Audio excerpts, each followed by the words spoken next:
Emily opened her eyes.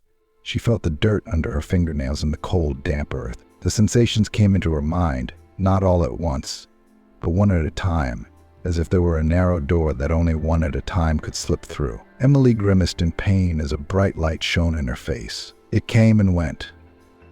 There was a terrible headache.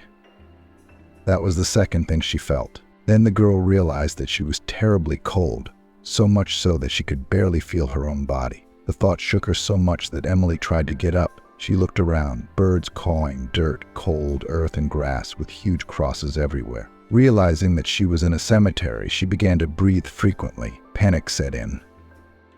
For a while, Emily couldn't even remember her own name. Then she realized who she was, but she didn't know where or why. She looked around and realized she was at the grave of her late husband. He had died only 2 years ago, but the memory of it hurt her every time. He had an ordinary grave, a black fence, a monument with a photograph, simple gray, no frills. Behind the monument was a wooden cross. Emily sighed. At least something made sense. Suddenly her gaze fell on the knoll of earth next to Michael's grave. He hadn't been here before. Who was buried so close to her husband? She looked closer and saw herself in the picture. It was impossible to make out the image in detail in the dark, but she remembered this picture of herself well. It was on her profile on all of her social media accounts. Lowering her gaze, Emily saw her name. Emily Johnson. With fear, the girl began to gulp air with her mouth. At that moment, she heard some noise very close by. When she saw 2 short silhouettes right behind her, she flinched and started to crawl back. Her short black hair was disheveled. She was wearing a black dress, no shoes, just black socks on her feet stained with dirt. "Don't be afraid of me," the boy behind her with the flashlight said quietly and calmly. He was the one shining the light into her eyes. A large dog sat next to him. "Who are you? Why am I here?" Emily asked fearfully. Her voice was weak and trembling. Nausea began to set in, and a severe pain appeared in her head. Panic was building. "I don't know. Buddy and I came here. My friend Grandpa Frank used to work here in the cemetery. He used to let me take all sorts of goodies from the graves. People leave them. And he said they put candy for people like me. I'd eat them, and some dead relative of theirs would smile in heaven, just like that." His words didn't make it any clearer. Emily looked apprehensively at the huge dog. It was acting friendly, wagging its tail and looking at the boy. He looked to be about 12 years old, blonde, a little overweight, with slanted blue eyes and rosy cheeks. He wore a yellow jacket and a black hat. The jacket was a little small for him. "I don't understand," Emily said. "I told you Uncle Frank let me take candy, but that's from the graves. And today I came in and they told me he was gone, that he was sick and couldn't work anymore. He's been replaced by his replacement. He's angry and drinks. He wanted to send me away, but I tricked him, pretended to leave, and came back. Grandpa Frank showed me a long time ago where there's a crawl space on the north side. Me and my buddy went in and started collecting candy, and he heard you. I didn't realize it at first, and he started digging your grave. I couldn't pull him away. He's digging at me like a real builder, what he's talking about, and I started to help him. It turned out you were buried shallow. The coffin was open and right on the surface. Grandpa Frank told me all the dead people are buried 2 meters deep. It was right next to here when a friend dug up a little bit of your grave. I heard you standing there too, realized you were alive, and opened the coffin lid. It wasn't boarded up. How should it be? Emily was horrified. Who buried her? Why? It was hardly an accident. If the coffin hadn't even been pinned up properly and buried deep. How are you not afraid to walk around here alone and dig up groupies? She asked. I'm used to the cemetery by now. Grandpa Frank used to say you shouldn't be afraid of the dead. You should be afraid of the living. But I haven't seen the living dead yet. Of course, yeah. Emily rose to her feet. Her whole body shook with cold. When I opened the coffin, you started climbing out right away. That's when I got a little scared. It was creepy. And then you lay there for a long time, like an hour. Come with me. I live nearby. I'll warm you up with tea. Just be quiet. My stepfather won't let me bring anyone. Emily nodded. She had nowhere else to go. She followed the boy, her friend running beside her, wagging his tail happily. Her rescuer's name was Bobby. His mom had died 7 years ago. He didn't even remember her. He was already living with his stepdad. He was a very bossy man. He'd fix anything, help anyone, but he drank a lot. Sent the kid out to pick up alcohol from graves. That's how Bobby became friends with the caretaker. Grandpa Frank taught the kid to be sneaky, saying they don't let him in the cemetery with alcohol now. They only let you keep candy. That's what the boy did to keep his stepfather from drinking. But of course, it didn't help much. They lived badly, poorly. Since he was little, Bobby was able to wash and iron and cook for himself, and also fed his stepfather from childhood. The boy had no childhood. Emily learned all this in the short time it took them to walk to his private little house. The cemetery was far outside of town. She'd been there often since her husband's death, but after a year she'd been less frequent. She needed to let him go and learn to move on. Emily promised herself to go there no more than 3 times a year, on Michael's birthday, the date of his death, and her wedding anniversary. For the past year, she dutifully kept her promise, and she wasn't supposed to be here until March of the following year, but somehow she managed to die on November 8th. How that had come about was a mystery. Her memory gave out information about the last days of her life selectively, in fragments. She couldn't remember the last events, but she didn't want to go back to the city to her apartment yet. There was little chance that she had been mistaken for dead, so she thought. Then she would be given a proper burial. Emily sat in the outhouse where Bobby had brought her, drinking hot tea. The boy wrapped himself in a blanket and sat beside her. A friend she often wiped his paws on before letting him indoors. This child was overly responsible for his years. I saw in a movie that a certain uncle was killed, and to avoid confessing to the crime, they buried him. Maybe that's what happened to you too, Bobby suggested. He was sitting close by. There was a dim light bulb on in the outhouse, and it was warm, but not warm enough to take off his jacket. On the wall hung photographs and Bobby's childhood drawings. In the corner was the usual garland of colorful bulbs. No, I'm buried next to my husband. He died 2 years ago. So whoever buried me, knew where my husband was buried, Emily thought. Michael sighed heavily. The boy settled on the mat on the floor. Won't your stepfather come in here? Emily asked. No, he's drunk again. You don't have to wait for him tonight. He'll wake up for lunch, sore, yelling at me, just like he always does. The neighbors have already called social services. I lived in an orphanage for 6 months, but he made a deal with someone. He took me back. He needs the child benefits that pay for me, and when he drinks, he says I look like my mom and he loves me. Except he doesn't care about me. He did when I was little, but not well. I was often sick. Neighbors nursed me back to health. Grandma Tisha lived across the wall from us. She's dead now. But she used to consider me her grandson. Helped my father raise me. She told me a little bit about my mom. When my grandmother died, I was 9. And then I became an adult and independent. I can be responsible for myself now. I still have a little bit left. I want to grow up soon, Bobby said. Emily smiled. She wanted to say, don't be in a hurry to grow up. Childhood is wonderful, but adulthood is full of challenges and worries, but that wasn't the case with Bobby. He had already grown up, but he hadn't grown up yet. He had had a difficult childhood, and adulthood was bound to make up for it. It should give him a loving, caring wife, children, friends, and he should never have to fight against the world alone, picking candy from graves and listening to his drunken stepfather. Emily sighed, looking at the boy. Time will fly by quickly. You'll see, she told him, and smiled. They talked for about an hour. Bobby was an extremely talkative young man and very bright. As she talked to him, her memory began to come back to her. She looked at the chubby cheeks of the boy with the beautiful blue eyes, and scraps of the last day flashed before her mind's eye. She remembered Jessica and the fact that she had tried to help her.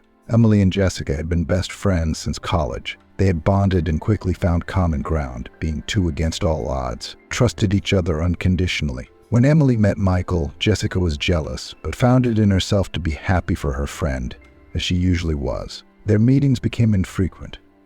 They were replaced by the daily routine of married life. Emily was happy. She was glowing. The only sad part was that she and Michael never got to have children. When he died, Emily turned gray with grief, trying to take her own life. Jessica got there just in time, supported her friend the whole time, and they became close again. 2 days ago, Jessica had to drop her off at a fortune teller she knew for the second time. "It's been a year. You still haven't recovered," Jessica was saying. "Is that all normal?" "No, not normal," her friend argued. "You need to say goodbye to your husband and move on with your life.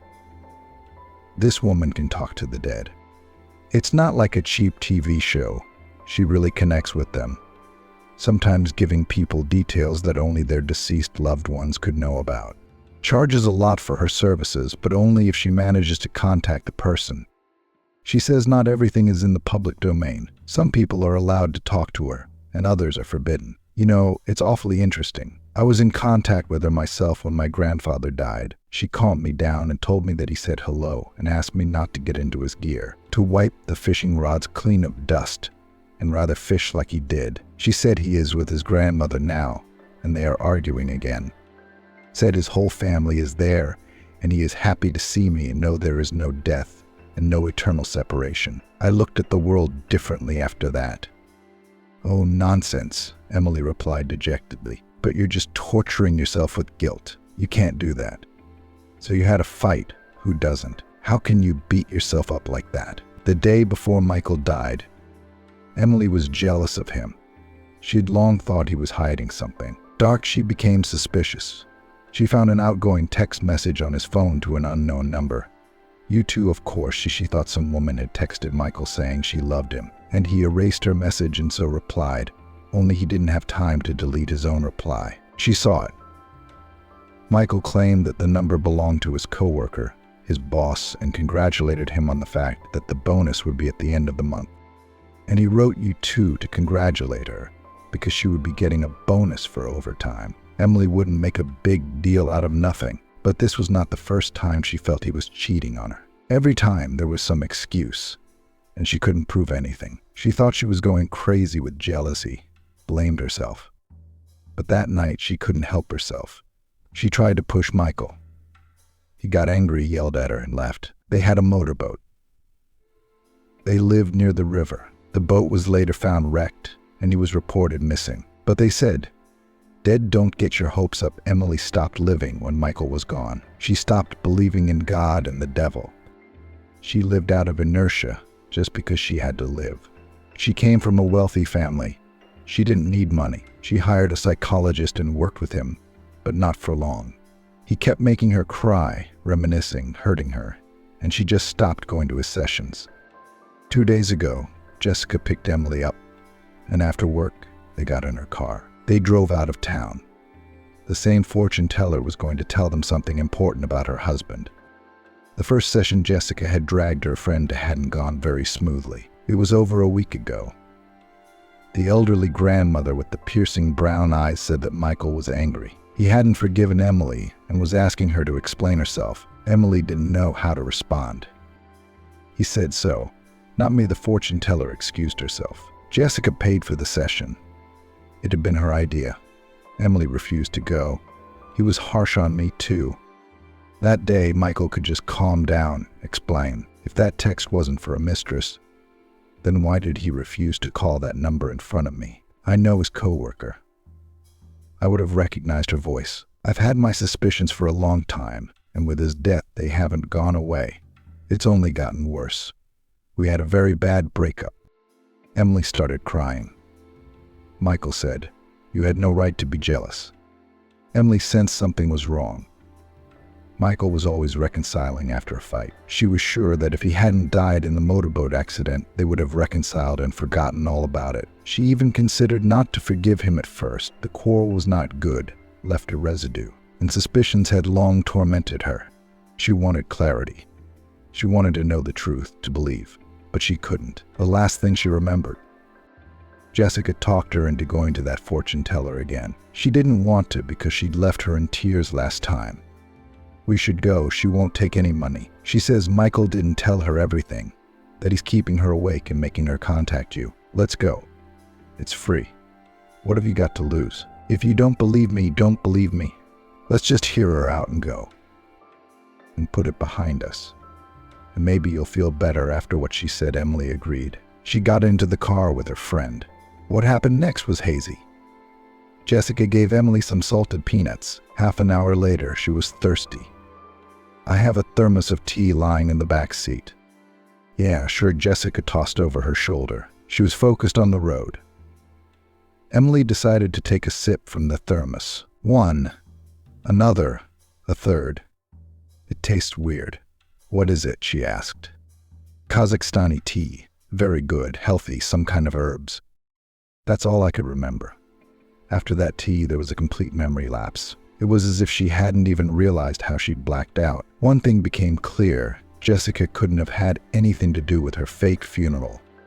What's on your mind all of a sudden? Bobby asked. The boy had been staring at her in silence for several minutes now. Emily shook her hair. The black dye was visibly disheveled. It was creepy for her to be in a black funeral dress, but needing to figure out what had happened. I remembered everything she said slowly. Remembered what? What? Emily told the boy the events of the last few days. She spoke simply so as not to offend him with her silence. After all, he was the one who had dug her out with his dog and brought her in warmly and gave her tea. Emily was still coming around. The drowsiness and weakness in her body had only gotten worse. You just don't go back there. What if that Jessica wanted to kill you? Yeah, she miscalculated. Maybe she planted arsenic. Emily shuddered. She felt sick, like she'd been poisoned. Could it be true? But the thought of her best friend wishing her harm seemed unbearable to Emily. Her thin fingers encompassed the mug of tea. My head hurt. I didn't even know if I'd have to go back anyway. I wasn't dead. And it's not clear what's left in the cemetery. I'll pick it up tomorrow, and no one will notice. Are you moving it here? I'll go inside. He might wake up. He'll fight again. The last time I was outside, the social services came to see him. He gave me such a beating. I said I'd be home before dark. I hope he's still asleep. Bobby went inside, saying he'd be home in the morning. He left the dog on the doorstep. The dog had been taught commands and obeyed his little master without question. And Bobby never left his friend hungry. Even at the worst times, he found a treat for him in the trash cans, and for himself, too. During the night, the memories that her psyche must have separated from her mind for a while came flooding back. If she had just slept in unconsciousness until her release, it wouldn't have been so bad yet. But Emily began to remember waking up in the coffin. She was nauseous. The lack of oxygen was pressing in her head. A slight fear gripped her entire being. All night long, those memories made her shudder with terror. There was nothing more terrifying than a death like this. Emily's parents had died years ago. She had been an orphan, and Jessica had been the nearest and dearest person to her for a long time. Could she have done this to her? Or was it an accident? But then why did they bury her so ridiculously, superficially? There were too many oddities in all this. It couldn't have been an accident. In the morning, she heard her stepfather yelling at Bobby she wanted to stand up for him, but she cried most of the night. And she felt terrible when the yelling stopped. Bobby came into the outhouse with his dog. I brought you some waffles. Do you want some? He asked. Emily shook her head. She would have to go to the hospital, get checked out, find out, at the very least, what had caused her death, and why in heaven there had been a cancellation. Thank you. I'll be coming back. I have my own apartment in the city after all. I have somewhere to go. What if someone lives there now, one of the people who wanted to kill you? Let me go and find out. I'll ask the neighbors. I'll tell them you helped me before, and no one will suspect a thing. Will you at least know how you died and who buried you? Emily shrugged. She explained to Bobby how to find her apartment. Only I don't have the money to even get you a ride. Yeah, well, they put you in the coffin without a wallet, but don't worry. I'm harebrained, he smiled. What if you get caught? Bobby squinted slyly. I have a conductor I know who doesn't charge me. Always gives me a treat, too. I was walking my dog once, and a dog jumped him, and my dog protected him, chased the dog away. We've been friends ever since. He showed me to everyone on the route. So I get a free ride into town, and from there, too. Wow, Emily marveled. Wait a minute, you don't go. If anyone comes, Hyde said Bobby. Okay, Emily nodded. She was feeling sleepy. Bobby was saying basically the right things, reasoning like an adult. She wanted to trust someone right now. She slept in the outhouse for 2 hours before she jumped up at the rumbling. "Who the hell are you?" A huge, bearded man loomed over her. Emily realized it was Bobby's stepfather. "Hello, my name is Emily." She threw back the blanket and staggered to her feet. The man saw her face in the light and started to stagger back. "And that's you." You Emily didn't understand. His face didn't look familiar to her. "I'm sorry, Bobby let me hang around. I'll be leaving soon. It's just that I'm in trouble. You can't be alive." Emily thought the man had white fever. He reeked of alcohol. "I'm going to leave right now. Let me go." The boy's stepfather stood in the doorway, his whole demeanor making it clear he wouldn't let go. His gaze was crazed, fear and something else in it. Something evil. Emily saw a stick on the floor and grabbed it. She swung it at the man, but he didn't bat an eyebrow. "Let go or I'll hit you. I want to leave. I didn't take anything from you. I was just cold. Let me go." I'll scream. She began to choke with panic. The man took a step towards her. Emily tried to hit him, but he snatched the stick, threw it away, and hugged the girl. She thought he was going to molest her, but he only cried. "What's the matter with you? Let me go." "Emily, honey, is that you? Tell me it's you. I've been so sick without you." Emily raised her face to him and looked into his eyes. "I don't know you." "And you haven't lost your memory?" he asked, looking at her hopefully. He still had his arm around her. "No, you have me confused with someone else." "Now, wait." He stepped out and locked her inside. Emily decided she had to get out, but the door to the outhouse was locked very firmly and the window had bars. She couldn't get out.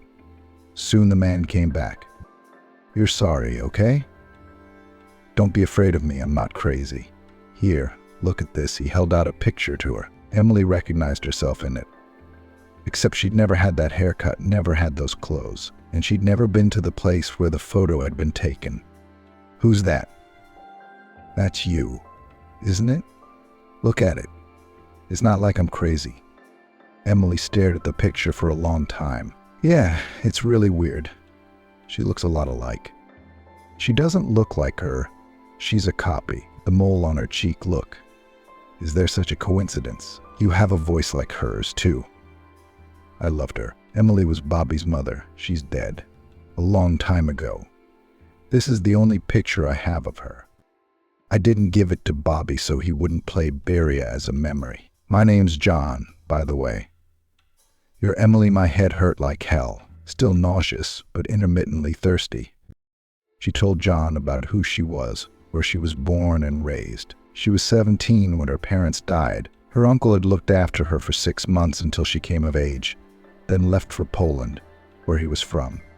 The rich heiress was left all alone, not knowing what to do with her parents' inheritance. She decided to study, and she went where she could enter herself and did not tell anyone that she had $1 million in her accounts. Even Jessica didn't know for a while, and when she found out, she said that she respected her decision to dispose of her parents' fortune wisely, not rashly. She'd never been jealous, never asked for a loan. They were friends, ignoring the fact that Emily could afford anything. And Jessica had a hard time getting everything, she said, and how she ended up in the cemetery. John only remarked that her friend was probably in on it, and Bobby could really help. He's very outgoing and can get information from even a scout. John, on the other hand, told her about Amy. "When I met her, she already had Bobby. I fell in love, got coded and didn't drink until the day she died. You know, if you're Amy's sister, I'd like you to take Bobby. He's your nephew after all." And out Emily raised her eyebrows. Sister-nephew. She suddenly realized that she wasn't just talking about a girl who looked like her. For some reason that thought didn't immediately occur to her, but really because the birthmark was in the same place. "So maybe a sister then. So Bobby's maybe related to me." "Yeah, you're right. We need to figure this out. If that's the case, I'll take him. But only on the condition that you hang in there and live a normal life," Emily mouthed. John invited Emily into the house. She stepped inside. It was cleaned up.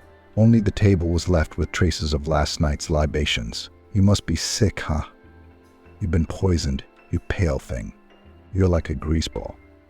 You should go to the hospital for a checkup once in a while. Do you vomit all the time? I'll pour you some brine and you'll be fine." The bearded man opened the refrigerator. Inside was a lonely pot, half a loaf of bread. I could see why the boy was going to the graves. "Let me make some soup. Do you know how sure I can do anything? There was a chicken leg in the freezer. The only thing missing was an onion, but the soup was good without it." Emily put in more carrots.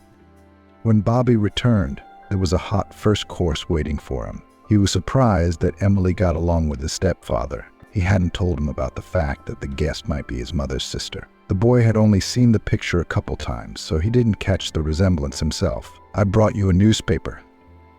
"Take it, read it. It's on page 5. I couldn't find out anything else. Evil people live in your rich neighborhood. They wouldn't even let me in the front door. But the neighbor said a friend of mine lives in my apartment. I signed it over to her. It's an inheritance." I opened the paper. There was an obituary with my picture on it. The cause of death was a heart attack, and at 30 years old. That's highly questionable. I had a lot of things to figure out. I've probably never had so much uncertainty in my life, and Emily felt alive in the soup. Bobby dozed off, content, satisfied. She had sworn to herself when she left their house that she would come back for the boy, even if he was nothing to her. But she needed to figure out what had happened. Emily made her way to the city, walked to her apartment. John gave her Iris's old jacket that had been hanging in their closet for years. She couldn't bear to throw it away. Emily felt so strong in that jacket, like her sister was holding her hand. Standing at the door of Emily's apartment, I threw off my jacket. She rang the doorbell. When Jessica opened it for her, appearing on the doorstep in her robe and her favorite doggy slippers, not standing in front of her in a black funeral dress and staring menacingly into her eyes, Jessica pressed her hand to her lips. "Oh my God, it's you. You're that question again." I've heard that somewhere before. Emily's mind raced. "You poisoned me? And took my money for yourself?" What kind of Emily didn't have time to finish the swear word that was begging to come out because Jessica started crying? "I didn't do anything. I mean, I did, but I was hypnotized. Remember that fortune teller? She turned out to be a con artist. I didn't realize what I was doing. She compelled me. Compelled you to sign over everything I owned to herself, forge signatures." Emily asked. Jessica sounded sincere. "I've been trying all day today to remember what was in that thermos. She was the one who gave it to me. I didn't want to. I realize now what I've done, and it makes me feel so nasty. Emily, honey, I'm sorry. I was hypnotized. Do you have to believe me?" Emily walked into her apartment. Jessica cried as she told how the fortune teller looked her in the eye, how she taught her what to do. She said that after Emily passed out, Jessica had taken her to the cemetery and asked to bury her. The caretaker was greedy for money. He reeked of alcohol. Jessica gave him a good sum of money, and he said it would be done in the best way. He drove himself to the funeral parlor to pick up the coffin. She was afraid to stay there, so she just left her friend without even waiting for the funeral. She was still alive when they put her in the coffin, but apparently she was too lazy to dig deep, especially since the money was weighing on her pocket. I was very thirsty. They buried her in the spot Jessica had indicated. Then she put an ad in the local paper, just to clear her conscience. And that was it. Body buried. Paperwork's forged. What I don't understand is why the fortune teller made you sign it over to yourself. What's in it for her? She had to come to me to give me half of the fortune. That's what she said. I waited for her. She made me believe that I owed her, that it had to be this way, you know? I'm terrified myself. Her hypnosis is getting weaker now. I guess it's because I saw you. I'm so glad you're alive." Jessica suddenly grabbed her jacket from the coat rack and tried to walk to the door. At that moment, the police officers entered. Going far, Lady Emily stopped by the station with her story and told the story to the investigator. He was extremely surprised, sympathized with her, and told her to go home, hide from the criminal, and wait for the operatives. Jessica was arrested, so it was the fortune teller. But at the interrogation, it quickly became clear that the fortune teller first heard about all this. However, she told another funny story. Jessica had paid her to make Emily feel guilty. "And I knew right away that the man was alive," she said. Jessica found another way out. Blamed it on Michael. Turns out Emily's ex-husband wasn't dead. The boat accident was faked. He'd been living in the city and dating Jessica the whole time. He had huge debts, which is why he decided to fake his suicide. He and Jessica had been having an affair for a long time. She was terribly jealous of her friend and decided to steal away the man she loved. Jessica wondered why some people get everything and others nothing. So she decided to even the score somehow. She helped Michael fake a suicide, and his debts turned out to be Emily's problem. She was surprised. She didn't know anything about the debts, but she paid them. She wanted to leave only good things in her loved one's memory. "You pulled me out of the noose," Emily said bitterly. "I was wrong to show weakness. I regretted it so much later. Michael came back to life quietly and inherited everything. But you were alive and whining all the time about how much he loved you and how you loved him. And the truth was, he didn't love you. Michael was always mine." You didn't get everything. Her best friend's words horrified Emily. How jealous she must have been of her all this time, to the point of poisoning her and burying her alive. But the worst part was that Michael was an accomplice. He helped carry Emily's body out when she had already taken the poison. When she found out, she couldn't help but cry. It was painful, cold, lonely. There was no one she could trust. The police assured her that Jessica and Michael would get real jail time for what they'd done. Emily hired a good lawyer.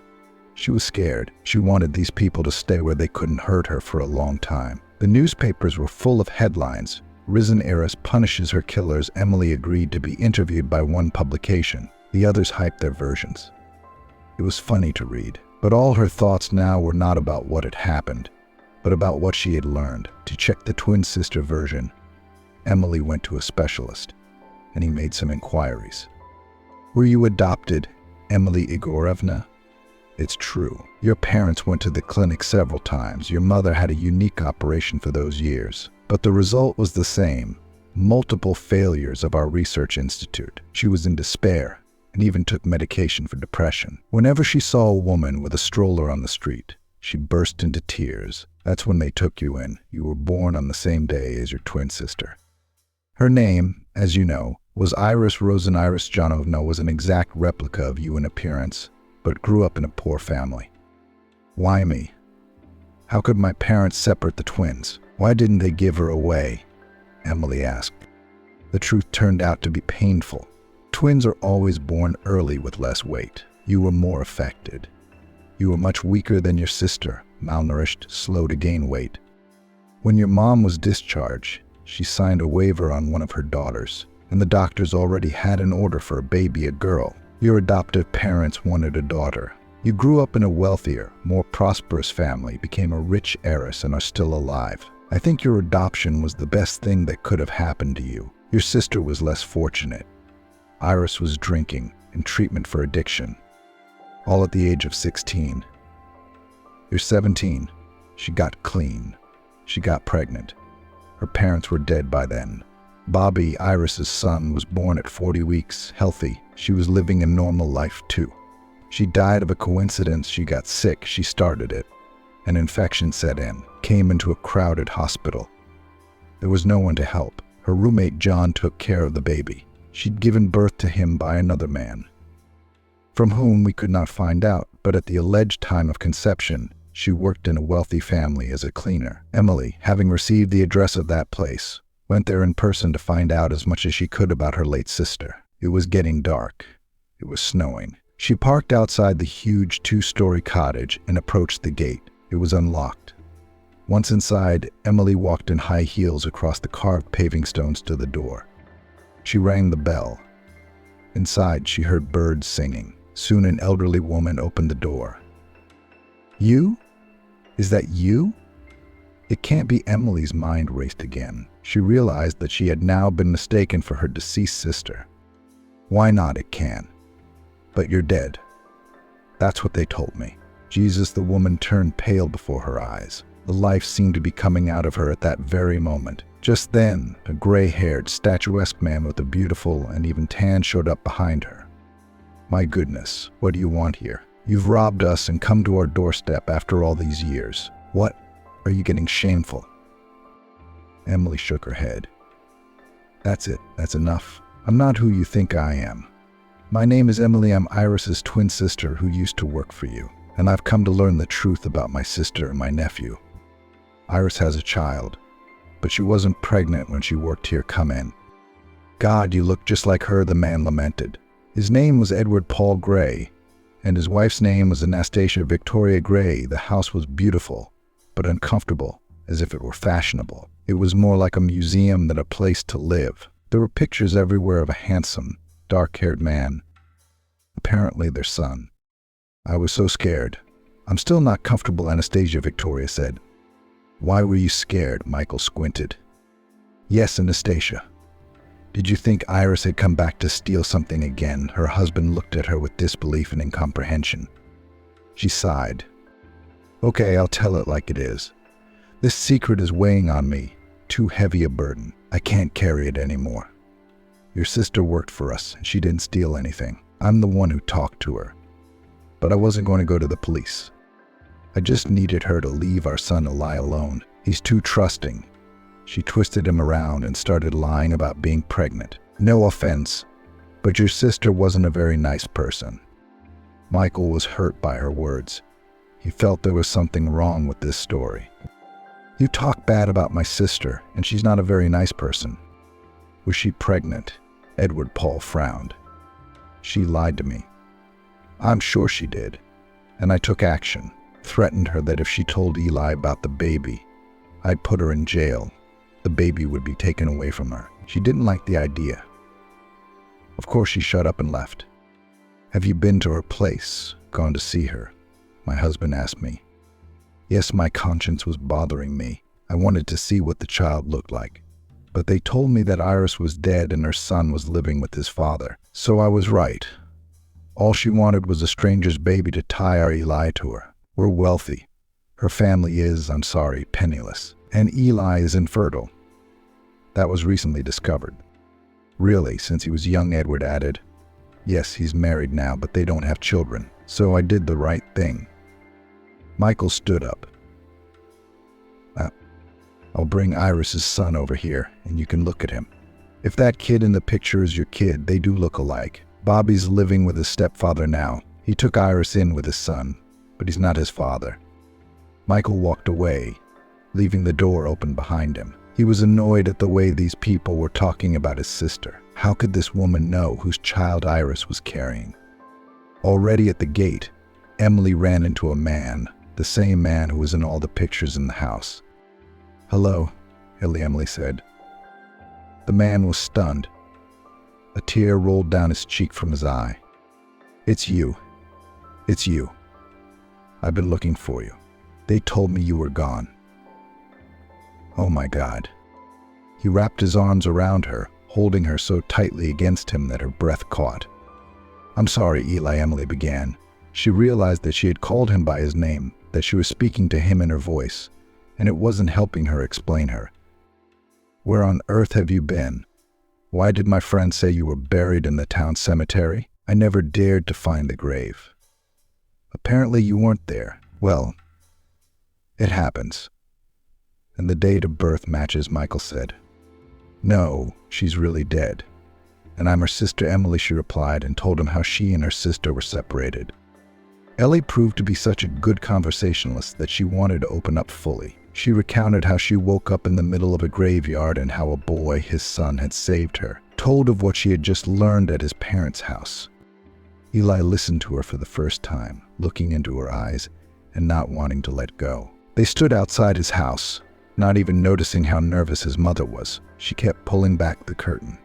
Seeing Emily made her uneasy again. It had only been a year since she'd managed to marry her precious son to a woman who suited him in every way. Anastasia Victoria Gray had chosen Eli to marry her best friend's daughter, Sarah.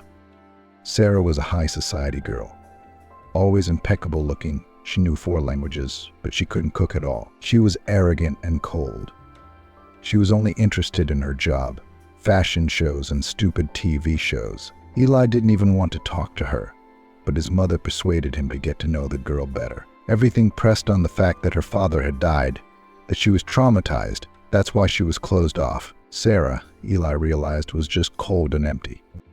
He didn't see any warmth in her, didn't see anything to draw him in. But their parents were persistent. Eli and Sarah began to see each other often. They went to the theater, to the opera. Eli would have preferred something simpler. For example, he was forced to go to plays in a suit, trying to think of something clever to say after Sarah and her abstruse friends discussed the acting and the integrity of the production.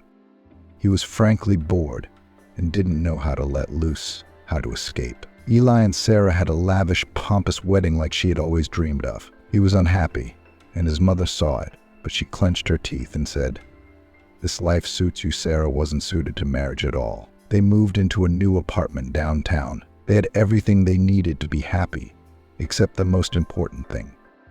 Eli began to insist on children, and Sarah said she didn't want any. When Eli asked why she married him in the first place if she didn't want a family, his wife softened, but all attempts to conceive failed. They both got tested and found out that Eli was infertile. His parents were ready to send their son abroad, only for him to please them with grandchildren, but Sarah took him to her doctors.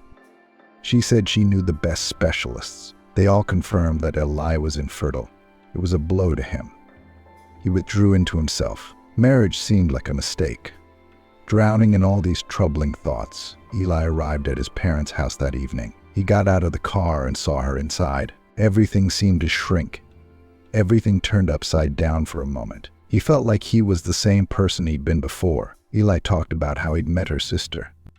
Iris had taken a job with them when he had just returned from overseas. She was so beautiful that she didn't even need makeup. Emily had a short haircut, and Iris had a waist-length braid. He saw her and couldn't believe his eyes. Such a beauty dusting their place. It turned out that Iris was a great conversationalist, loved Brodsky, Hitchcock, and loved the same things he did. She knew the places in town that made their favorite shawarma with a unique recipe. They would walk around the city at night on foot. She didn't care that he had a car. She loved to walk on her own, to move, and she had accustomed him to it. After their walks together, Eli felt a pleasant fatigue in his legs. He would fall on his bed and fall asleep like a baby. They were just friends, but they couldn't tear themselves away from each other.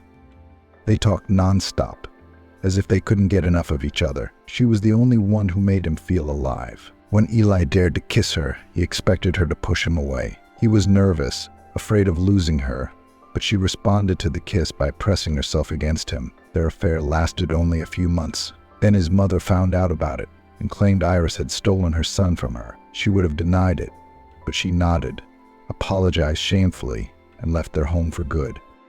Of course, Eli followed her. He found her, but Iris refused to speak to him. "Your mom did it. She just confessed it to me. I was confused and scared when I saw you. She'll tell you herself, apparently." "And I have to go," Emily said after finishing his story. "I'll see you around." He realized there was a completely different person standing in front of him, but he couldn't help himself as he looked at her. He saw Iris, yes, and talking to Emily was just as easy and pleasant. It was hard to separate the two for himself, but still, it was necessary. After all, they were two different people. "I'm bringing her son here." "I think he's yours." "Eli, no. I can't have children. You need to talk to your mom." "I think you'll learn a lot today." Emily left and Eli went to his parents' house. The conversation was hard. He was angry, grabbing his head, crying. His father and mother hadn't expected this reaction. "Mom, what has she given up to you?" "Johnson isn't a father. She's a redneck, a servant. She's stupid." "Not our level indeed." Eli sank tiredly onto the couch. "She was better than all of us. Better than all of us. I loved her, and now she's dead. And if the baby is mine, I will never forgive you," Eli said as he looked his mother in the eyes and walked away. He didn't know when Emily was coming over.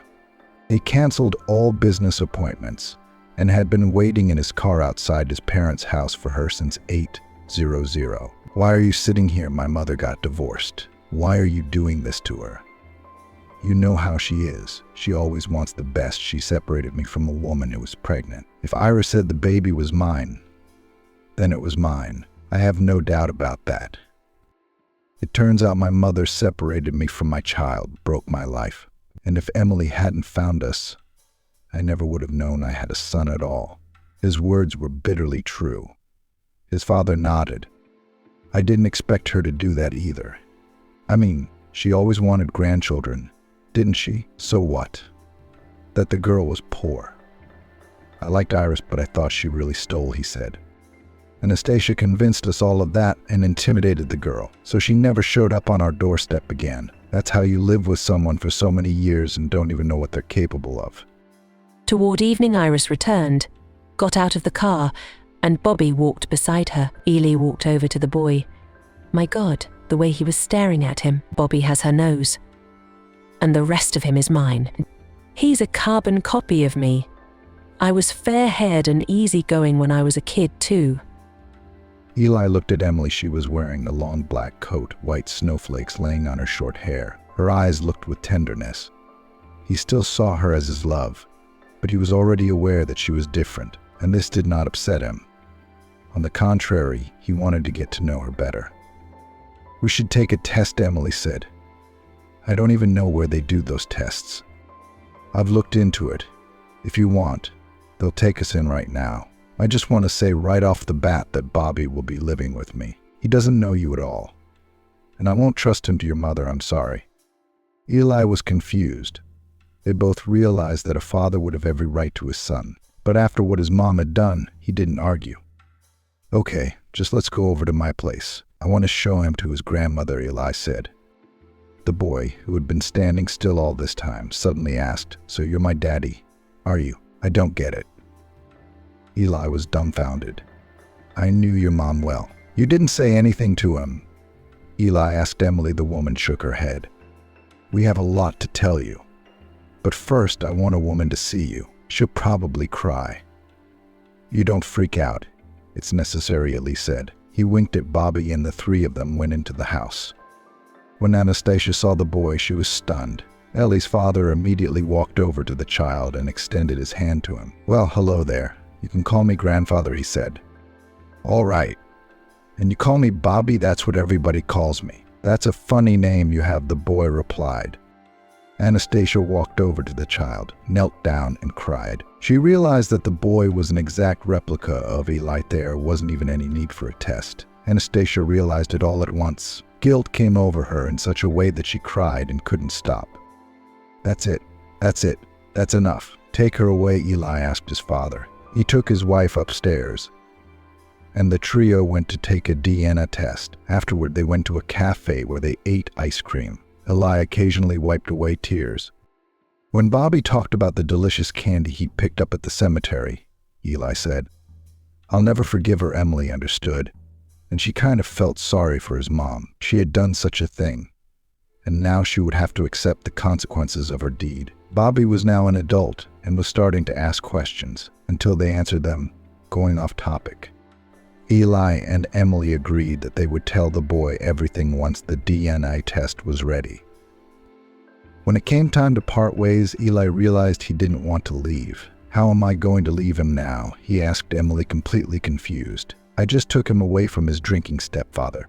He promised me he'd get codependent, but I don't believe it. The boy needs to realize everything, get used to it. Besides, I've got a big shaggy dog at home right now. Let me take it for a walk, Ely begged. He couldn't let them go. Had he just gained a son now? Even if it turned out that Bobby wasn't his own, he was still Iris's child. And that was very meaningful to him. Okay, come with us. Emily realized that Ely didn't want to break up. Except with whom? With her or with the baby? Or still with the Iris he saw in her and Bobby? Probably all of them. Emily was ashamed to realize that she liked Ely a lot, and she thought her sister would have approved of their union. Those thoughts flashed through her mind against her will. She didn't want to think it. But the feelings arose in her on their own. She had fallen in love with Ely as early as yesterday, when she saw how he had reacted to her, and how much he loved Iris.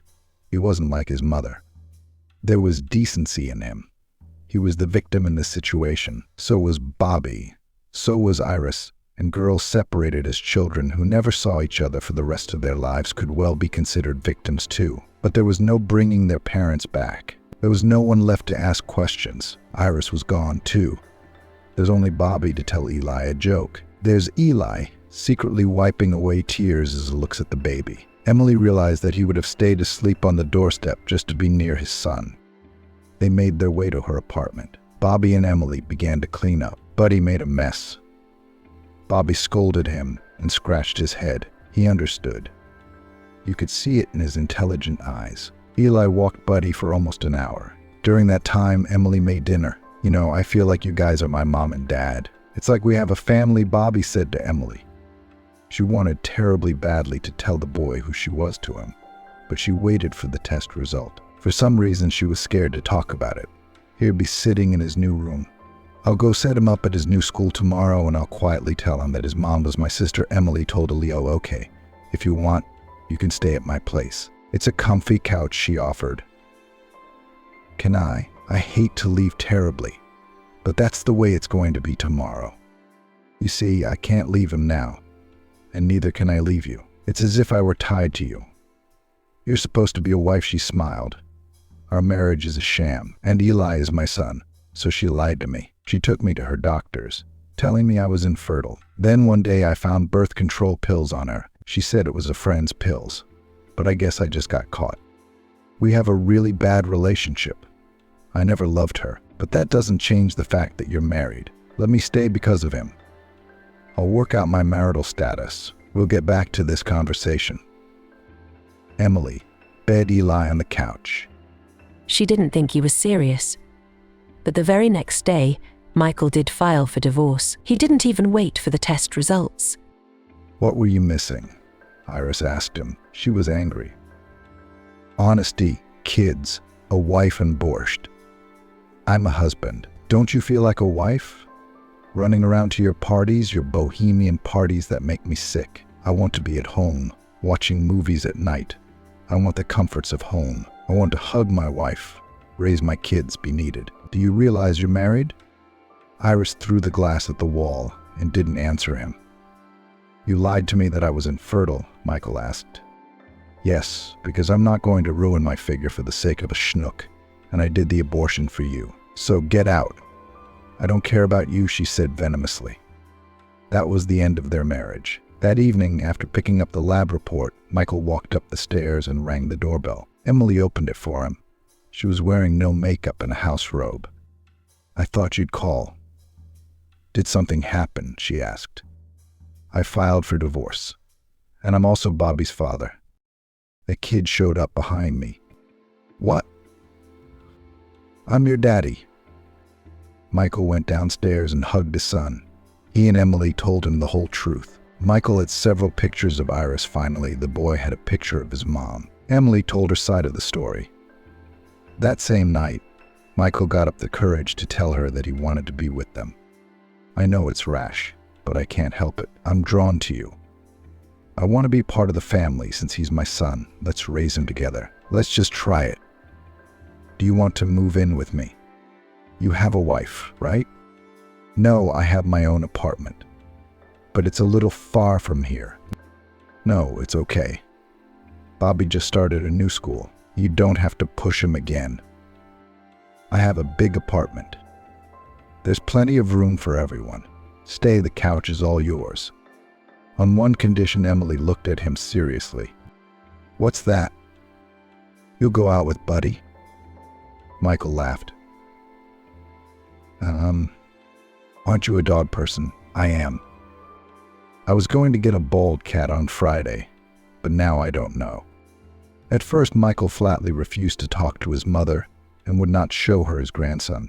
Only Grandpa Edward, who loved Bobby to bits, came to visit. Anastasia could not get through to her son, so one day she came to her mother. She apologized, saying that she repented. Emily and Eli decided to give the grandmother a trial to her grandson. She came to visit them and told them what she had done to his mom. Bobby listened to her with a serious look. "I'm sorry, for God's sake. I want to hang out with you so badly. You're my only grandchild," she said. "Okay," he smiled and hugged her. "Will you forgive me?" Grandma repeated. "It's not like you killed anyone, and I don't have many grandmothers to throw around," Bobby replied. Eli, following his son's example, also softened. A year later, when the twins were born, Anastasia helped with them and taught the young mom the finer points of infant care. They became a real family. John did get codependent and became an assistant at a rehab clinic for addicts. Bobby sometimes comes to visit him, and there is a new monument in the cemetery Emily ordered a beautiful headstone for her sister next to the grave that Jessica and Michael made for her. She kept it in memory of what had happened, and if it hadn't been for their horrible act, she would never have found her happiness.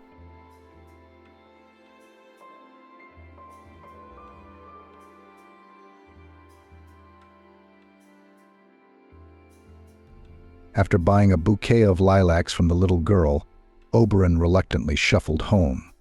Barely entering the apartment, she froze. Oberon was funny, such a sweet and cozy woman. Such cute, a little ridiculous individuals made her face involuntarily blurred into a smile. For some reason, it became immediately clear that before you a good-natured person who will not do meanness, will not betray, is not sick of dirt. Where did such confidence come from? Small height, dense build, hilarious redhead, all some kind of sunny, with a scattering of freckles, bright blue eyes, chubby pink cheeks. She walked on the ground a little lopsidedly, like a bear cub, a marvelous shade. People with this appearance from childhood teased red-haired clown. Oberon was not exempt from this fate. Having long since come to terms with such a bright appearance, it is characteristic that the mockery after the first acquaintance with a fiery red-haired girl, and then a girl and a woman, always stopped very quickly. Oberon conquered offenders with her naive directness, unwillingness to give a vicious rebuff in return. Why offend such a harmless creature? It was more pleasant to be friends with her. In this case, Mother Nature managed to award the girl a lot of dexterity in children's games. At school physical education classes, she did not lag behind her peers. Moreover, was the leader in many pranks in the kindergarten. It was Oberon took the little gang out of the territory through a gap in the fence, as the leader led the kids to the neighboring garages, where the bravest were offered to test the ride of courage. The rules were simple: climb to the roof of one of the garages on a rickety and someone forgotten at the gate ladder. Then you go to the garage closest to the children's institution, from which you jump into the sandbox standing by the fence. So that the friendly team was not afraid, the first to do all these simple manipulations, Oberon. In a minute, her ringing voice, already encouraging, was heard from the platform behind the swings. "Let's be quiet, or Kira Swan will notice." Everyone climbed, crossed, and jumped, except for Kieran, who was long and skinny. He'd always been a bit of an outlier in their older group. Why on earth had he even gotten into this adventure in the first place? Accepting the jumpers, Oberon seated them on a bench. While the teacher was chatting with her colleague about something, Oberon went to the eye again. The confused Kiran was shuffling from foot to foot at the garage, not daring to step on the bottom step of the fragile ladder. "Give me your hand, I'll take the first one, and you follow me," said Oberon. From the garage, too, jumped off with a strong duet. Hand in hand, with briefcases later, they went to the same first grade. The irredeemable ones, the little bully Oberon, and the unintelligent Kieran. She dragged him along with her in all her mischief. They walked from school past the fountain near the plant office, the furniture factory. September is still hot in their southern town, and they are tired after school. Why not cheer up? At home, Oberon has only an old grandmother. She won't notice they're both wearing their school uniforms. Jump over the edge to where the water's up to their waists. Gracious coolness, tight jets of water falling from above. It's great, especially since Kiran's mom has no time to take care of him. For months he was in the care of a nanny, always trying to escape to the house of a girlfriend, where cozy smells, delicious buns and cherry compote. A 3-liter jar with this sweet delicacy is never outnumbered here. They come quietly in wet clothes. Kiran even had an old tracksuit to change into. And they would come to their grandmother were hungry, were exhausted. So they grew up in this modest old-fashioned apartment with carpets on the walls, crystal on the shelves, an empty chest of drawers with thick fluffy plaids, in which they wrapped themselves in winter, the two of them to watch their favorite cartoons about Tom and Jerry on TV. Oberon's parents were oilmen who spent their whole life somewhere near a drilling rig, designing it themselves, then controlling whether there were any failures in its work. They would go to their daughter's house for a couple of summer months, and then all together they would go to the Black Sea. It takes only 5 hours to drive from them to the coast. It's a paradise there. The salty reservoir rolled on the sand or pebbles with foamy waves. The sun covered my skin with bronze tan. Palm trees and magnolias glistened with foliage. The last representatives of tropical flora also dizzy their heads with the sweet, fragrant aroma of their white, graceful flowers. There was even an amusing incident in their family. One evening, while everyone in the boarding house was at a dance, Oberon's father, Vincent, climbed a tree and plucked a fragile magnolia flower for his wife. In the room, they put it in a water pitcher. It's a good thing the maid stopped by before they went to bed to see if they needed anything. "You're out of your minds, dear guests," she gasped. "It is good if you just have a headache from this insidious plant. And there are cases of people with allergies, which reaches anaphylactic shock." One tourist, the same fan of romance and magnolias, from us once barely managed to get to the hospital. Without waiting for objections, the maid quickly picked up the jug of already fading beauty and took it to the balcony. "That's where you go and admire it," she grumbled. "I'll bring you another container for drinking water. What do you think you're doing, poisoning yourselves here in our institution?" The next day, Vincent dutifully went to the local market and brought his red-haired wife a bunch of large daisies and a large watermelon with thick black seeds and bright red, juicy flesh. The incident was exhausted, and the new experience was recorded for the future.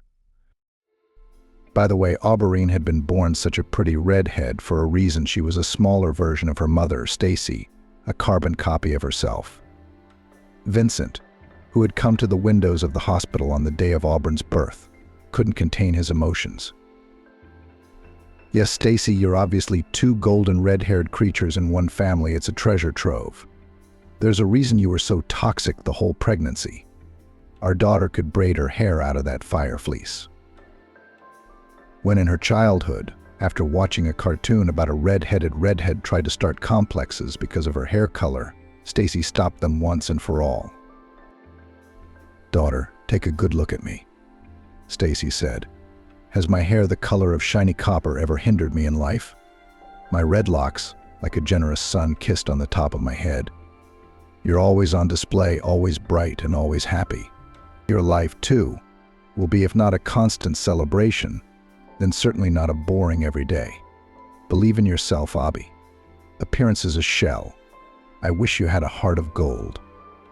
Good people get back 100-fold the warmth they give, even if they forget the good deeds themselves." Auberine remembered her mother's words from that time. It was as if she had stamped on a metal surface an inscription dear to her heart, the kind of engraving one usually writes on commemorative gifts. She loved her parents fanatically, despite the fact that she had seen little of them. And now her now gray-haired enthusiasts, Vincent and Stacy, were away working on new drilling technology. How many young engineers are there around? And no, if something complicated is being implemented in a distant enterprise, Vincent and Stacy are as good as gone, Auberine thought. She had long since gotten used to their long absences, having learned to be quite independent after her grandmother's death. She'd gotten married early, almost right out of high school. A young married lady is not a big deal. You have to live up to your status. Auberine's husband was that childhood and youthful friend, the unforgettable Kieran. They had been so used to being inseparable since kindergarten that their marriage was taken for granted. Love is different, isn't it? Some people build relationships on the flames of passion, while others spend a long time choosing, courting, and pursuing the object of their desire. Kieran and Abby had another version, which is usually called love friendship. It seems that no one sighs for anyone.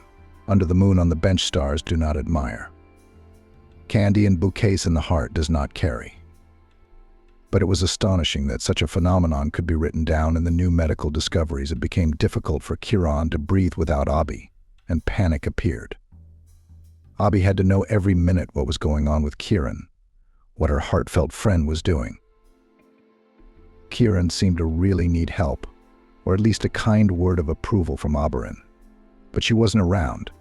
They both did evenly in school, no brilliant successes, but no embarrassing failures either. After receiving his diploma, Kieran wisely decided not to go to the local technical university, which trained tamers of computer hardware. Instead, he chose a down-to-earth profession installing smart machines, connect everything intelligently, fill them with optimal stuffing. The basics of this profession began to pop out at him already by the end of the first year. Which of his friends or neighbors to help with a laptop or desktop PC? He never said no. Soon the neighborhood was posted ads I install and configure computers, inexpensive with his home phone number. He and Kieran had a long laugh that Kira's grandmother now had to be paid a salary to act as a silent dispatcher. She answered the phone, recording the client's details. By evening, the list of those wishing to use the services of the young master was already ready. Surprisingly, there were many orders for installation and connection. Soon Kieran and Oberon could afford frequent trips to their favorite pastry shop with divinely delicious cakes and coffee. By the winter session, they had accumulated a sum of money in their unexpected expenses piggy bank. It would be enough for their common beautiful dream to see St. Petersburg in all its glory. Both of their parents were away for long periods of time, so Kieran didn't need to come home after class. He worked in the improvised workshop they had built in the apartment, coming only at night. His mother took care of her son's upbringing strictly by phone at 22 at check call. Kier, are you all right? Eating regularly, preparing for the session. Yes, Mom, everything is fine, he answered. A theatrical pause followed. Then I can work in peace. I've got a lot on my plate. And Kieran's mom would disappear again with the dial tone. He sometimes didn't even know in which city his mom was shining on the stage at that moment. Oberon and his grandparents, as she affectionately called them, were no less punctilious. Their interrogation was usually meticulous, but it was Vincent's grandmother, not Aubrey, who peppered them with questions. She reported cheerfully that everything was going according to plan, that her granddaughter had passed her credits and exams on time, without arrears. And now the girl was going with Kieran to the northern capital. Even airplane tickets have already been bought. After the conversation with her grandmother, Stacy and Vincent looked at each other. Don't even get me started, the man said. They're both 18 now. Kieran is a decent guy. I trust him. He would never hurt our girl. Auberine has chosen a very interesting profession for herself, organizer of festive events, specialization event manager. Lucky that there is such a faculty right in their city, at the Federal University. It is called, however, ornate crowdsourcing and event management. But the group was excellent. The guys and girls were all creative individuals. A month after the beginning of the classes, they were already having fun at the Kapustnik, singing in the choir, learning national dances, learning the science of stage craftsmanship, and studying the psychology of influencing hearts. Abi did not just come home from school, but flew on wings, joyfully sharing all her achievements with her grandmother and Kieran. So both of them passed the session without any problems. Abi and Kieran flew to Peter, a city that was both majestic and silent from the heavy frost, at lunchtime. After settling into their room, they immediately rushed to the Georgian cafe in the building across the street. Khachapuri with cheese, khinkali filled with minced meat, hot juice and spicy Abkhazian snacks. Everything was unusual, and therefore delicious. They ordered themselves a glass of red wine like adults. Now it seemed to them that they were not students, but solid, experienced men and women. Next, everything happened rapidly. They came out of the friend zone, barely returning to the room. They had fallen asleep in each other's arms 1,000 times before in the evening to the peaceful hum of the television, always hugging each other in a friendly way when meeting and parting, kissing each other on the cheek, touching their lips to each other's foreheads if there was a suspicion of fever. There were no vibes, no chemistry, which seemed to appear at such close communication of young people. and they had never in all that time fallen in love with any of their peers on the side. Among their classmates, they were an unspoken couple, only together, only next to each other. All the gossip had bypassed them, but their hormones were dormant, not pushing them to sensual actions. Here in St. Petersburg, they, inexperienced, young, heated by wine and impressions, became close so naturally, as if they had already entered heaven. The full moon smiled, winking at the shining stars. Young people, may the heavens grant you personal happiness. Bobby and Kieran, engrossed in each other, did not hear the moon's whisper. And was there one? Maybe the wind and snow had dreamed it all on that magical St. Petersburg evening. The trip to northern Palmyra was a revelation for the guys in many ways.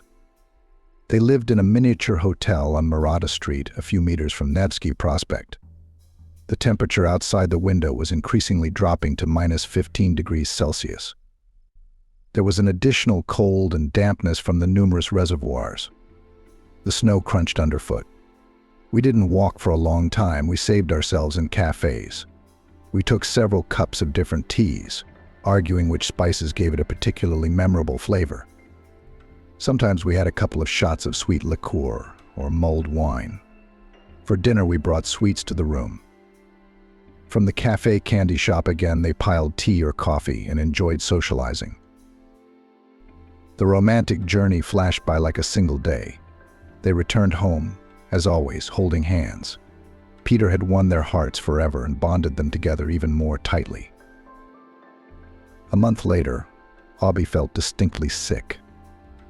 She felt nauseous in the mornings when her grandmother baked pancakes for breakfast, and in the evenings when she cooked pasta patties for her. Stacy was far away from her daughter at that moment. Abby was certainly not a naive little girl. She had long ago bought a pregnancy test from the drugstore that showed the coveted 2 stripes. She broke the news to Kieran, who immediately reassured her. "I know, my dear." "How do you end up so close to the opposite sex?" Oberon asked. "My mother won't be home for 2 months. She has another tour. I don't intend to wait for her consent. Kieran and I have decided to get married." "Make sure you tell her. We'll apply tomorrow. We'll be officially married in a month. Our baby must have a father and a mother. The decision is not open for discussion." "You, Kieran, make it simple," she said. "Where will we live, and with what money?" "It's nothing," he replied. "My mother is in a common law marriage with a new man, travels with him in cities. Then he takes her to resorts to rest. The apartment is completely at our disposal when the deadline comes. You'll take a sabbatical. I've already gotten used to the orders. Word of mouth works. Some clients recommend me to others. I've also prepared a new batch of ads with a different contact number." Mother Kieran, actress Rose Arnold, though she was a supporting actress in the local theater, but on tour in the reserve cast, went always with great pleasure. And Kieran's fathers were constantly changing. A lot of husbands, a lot of passions, so necessary for a creative person. Otherwise, how to play love on stage. In the affairs of her grown-up son, she as long ago did not interfere, almost stopped the daily evening interrogations. Rose firmly adhered to the position bad news finds people. If it is still quiet, then everything goes its way. The last man, Rose, was from the theater commercial circles and suited her most of all with his generosity. To be fair, outwardly Rose Arnold in her 50s was still very good-looking. Over 40 years old in the evening light, as she herself joked. Even detractors had nothing to say. The well-groomed coquette was already a little over 50, but she did not lift anything heavier than cutlery. She was helped by her housekeeper and her son's nanny. What an enviable life. Official marriages in the passport Rose Arnold was 3 pieces, but unofficial romances she had not countless. And who needs that boring arithmetic when it comes to Rose? She had one specialty: she could sing romances in a thick, low voice. Although she did not learn vocals and did not learn, but will raise to the sky large languid eyes with skillfully lined black pencil eyelashes, slightly raised in a graceful question eyebrow, Open, sensual, full lips and drag. He told me, "Be you mine and I will live." Passion burning. Another man with a delicate mental organization fell into the net, set Rose. Looked at her like a rabbit on a boa constrictor. Hurried to fulfill any of her whims. Opened access to his accounts and cash. Rose wasted no time, pampered herself, her favorite, as much as she could, knowing that she could not keep her lover for long. She had an empty, boring soul. God had hurt her intellect. But she herself considered further mental development as an empty occupation. She could not hold a conversation in a decent society. She was more silent, parading around the hall and showing another flashy outfit. Men with money are often not fools. They quickly lost interest in her and disappeared from her horizon. The trouble was that Rose, like any man, inexorably aged. Not every worthy and rich fish is no longer caught in her predatorily arranged nets. She did not want to look at the smaller specimens, carefully watched her behavior and words to keep her partner longer. And this time she did not let go of her young lover, even for a moment. Men were becoming fewer and fewer, and age was getting scarier. Vincent and Stacy took the news of Auberine's imminent marriage and pregnancy to heart. They agreed to celebrate the wedding in the summer during a vacation, when they will be in their hometown, and Rose Arnold will have a break in the tour schedule.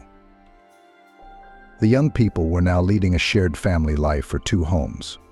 After university classes, Oberon and Kieran would go to their grandmother's house for lunch, and then go to Kieran's apartment.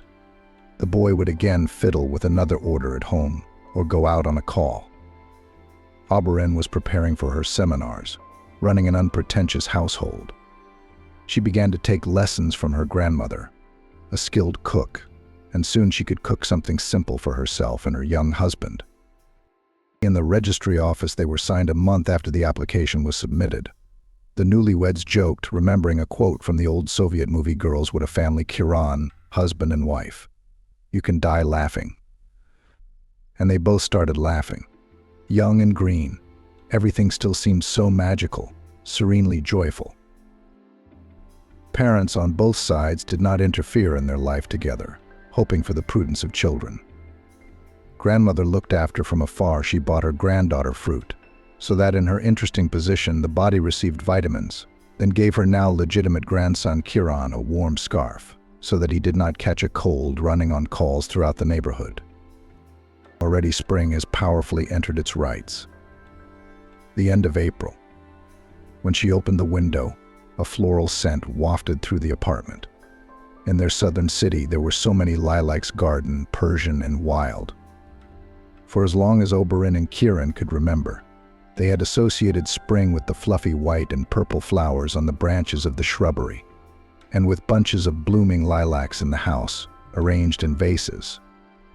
By the May holidays, there was a general restlessness at the university at Oberon's. There were several reasons for this. The practical exams were just around the corner, at which the students would show their acquired skills on the institute's scaffolding in the large assembly hall. The noisy competition of numbers was attended by representatives of advertising, entertainment agencies, workers of show business, movie industry, experts from television, including one of the presenters of the Central TV channel. During a program devoted to dating, one of the presenters once said worthy suitors are still puppies, and it was much the same with the Oberon students. There were only a few really talented guys for the whole stream. Experienced producers had to keep their ears open in order not to miss a diamond that could be earned in the future. Here you could get a job, get someone's attention for a prospect, and participate in casting. By the time the performances began, Auberine's tummy had already rounded out a bit, but to avoid drawing attention with her interesting situation, she chose the role of a red-headed clown for a defense number. Spacious bright green jumpsuit, yellow shirt with a brown checkered pattern. There was almost no makeup on her face, just a plastic tube nose, some mascara on her eyes and lip gloss. Her copper hair didn't even need to be specially styled. Frizzy swirls stuck out in all directions, as the image demanded. The committee unanimously gave Oberon an excellent for a successful reprise.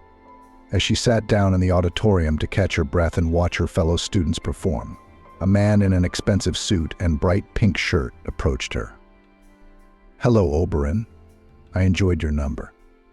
I would like to invite you to perform at our corporate event." "Sorry, I forgot to introduce myself. My name is Andrei Vladimirovich. The details of our cooperation, if you agree, we'll discuss later." The bewildered Oberon didn't even have time to reply as the man disappeared somewhere. She feverishly thought that this couldn't be, because it could never be. She had created her clowned carrot top not for the public, but for herself, putting into his facial expressions and gestures a part of her cheerful soul. She did not expect that her experimental image could seriously appeal to anyone.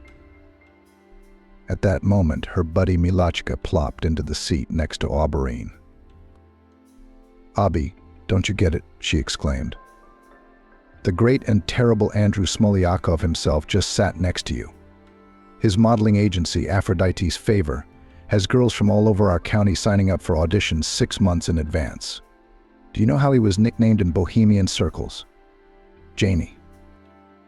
"Who? Why Janie?" Mila shrugged, just jealous of his success. "His nickname is the 3 R's, which means dude, dodger, and dodger. He is an excellent swindler, but what a pro. He's got a diamond in the rough. If he spotted someone in the crowd, expect a brilliant career in the modeling business, defile on the world's catwalks, fame and fans. What kind of questions would he have for you? You're a mother, you're not in the trend, and you're pregnant. Is Andrew losing his business acumen?" Oberyn didn't know what to say to this agitated speech. A void in her mind.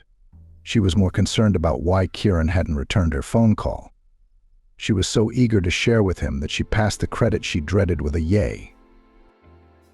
At the same time, Andrew, to whom Mila had just sung praises, was sharing a new idea with his assistant. "I found a unique person, a young lady performing a skit with a red-haired clown. It will be a furor when we release her on our stage. The contrast between natural beauty and nature's jokes on her appearance. Have you seen this person? She's a walking misunderstanding. But she's a sweetheart, a mix of red hair and spontaneity. What kind of person would take her place? The other one would have burned with shame and complexes, but this one doesn't. Apparently she lives with her head held high. I even saw a wedding ring on her hand. Found a lover of such ugliness." And Andrew, very pleased with his caustic humor, laughed. It was good that the naive Abi did not hear his words. Although who knows, maybe Andrew's words would have hurt Oberyn, but would have saved her from a great misfortune. Andrew's assistant found the young woman the very next day. The background information was as follows: a famous modeling agency was planning another show. Oberyn's task as a red-haired clown was to entertain the audience in the pauses when the models from Andrew's agency would be changed into the next outfits from the collection of a local designer. The action was to take place in a fashionable hotel, stylized as a medieval Gothic castle. All the capital's bowmen was to gather at this outlandish performance. Oberyn, who for participation in the show was offered a fabulous fee by student standards, was not afraid of the stage and the audience in a huge hall with velvet armchairs. But the hotel complex itself struck her at first sight with its mysterious atmosphere. With her exuberant imagination, she immediately imagined nightly tournaments, beautiful ladies in lavish dresses, balls, intrigue and unearthly love of imaginary heroes. Oberyn did not move through the halls like a bear this time. She had even muted that ability. She walked like a fairy with a magic wand in her hands, mentally touching people and objects, immersing them in the fairy tale that was already being born in her head. On the improvised catwalk, everything happened exactly as Andrew had planned. The fashion collection was done in black and white colors. It had a cold, sharp, steely sheen. When a red-haired clown appeared on stage during the breaks, the difference in theme was so great that everyone involuntarily admired again the talent of the young clothing designer and his innovative views on how femme fatale should look like. The intended effect was 100% realized. Oberyn, inspired by her successful performances in front of so many people, decided to have a little snack. A buffet was set up in the lobby bar. The mom-to-be put a couple of canopies on a miniature plate, took a glass of lemonade from the tray, and sat down in a secluded place on a soft sofa. After a couple of minutes, she heard muffled voices. In one of them, she recognized the commanding tone of her local patron. "Joshua, have you seen those ginger ugly things?" "Poor girl," someone said. "You don't often see such a hopeless case of total lack of beauty. You are the very creator of female goddesses, to whom you give long, slender legs, to whom you give deep, expressive eyes. And who will you give a luxurious hair? Can you believe she has a wedding ring on her hand? I can't even imagine a man who could sleep with her of his own free will." Auberine dropped the canapé from her hands. Andrew, a well-known person in the city, philanthropist, businessman, owner of the realm of female beauty, said all this with such contempt, as if he were talking about some disgusting insect. "You see such an ugly thing, you want to step on it and crush it."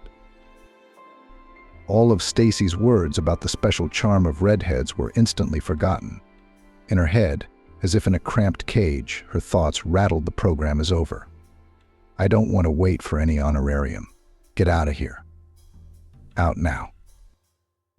Auberine ran out of the lobby bar and immediately ran into the two men talking with glasses of cognac in their hands. "Damn, Andrew, your stage vis-a-vis just heard us talking," one of them said. "Hold her and calm her down." But it was no longer possible to hold Auberine, who was rushing forward. She started rapidly down the narrow spiral staircase to the first floor. The wrought iron railings beneath the smooth, shiny handrails were all decorated with graceful roses, so skillfully crafted that they were indistinguishable from real flowers of royalty, with buds, leaves, and thorns blooming. Near the next flight of stairs, the wide pants of his stage costume caught on one of the sharp metal branches below. The red-haired clown was still running desperately downward, but the sturdy fabric was already caught on the metal. Auberine flailed her arms ridiculously in the air, and like a puppet, she was hung from the treacherous piece of jewelry. The last thing she felt before she lost consciousness was multiple jabs of something hard in her chest, stomach, and legs. Drops of blood instantly began to appear on the steps. As the crowd rushed to the scene, the picture was gruesome.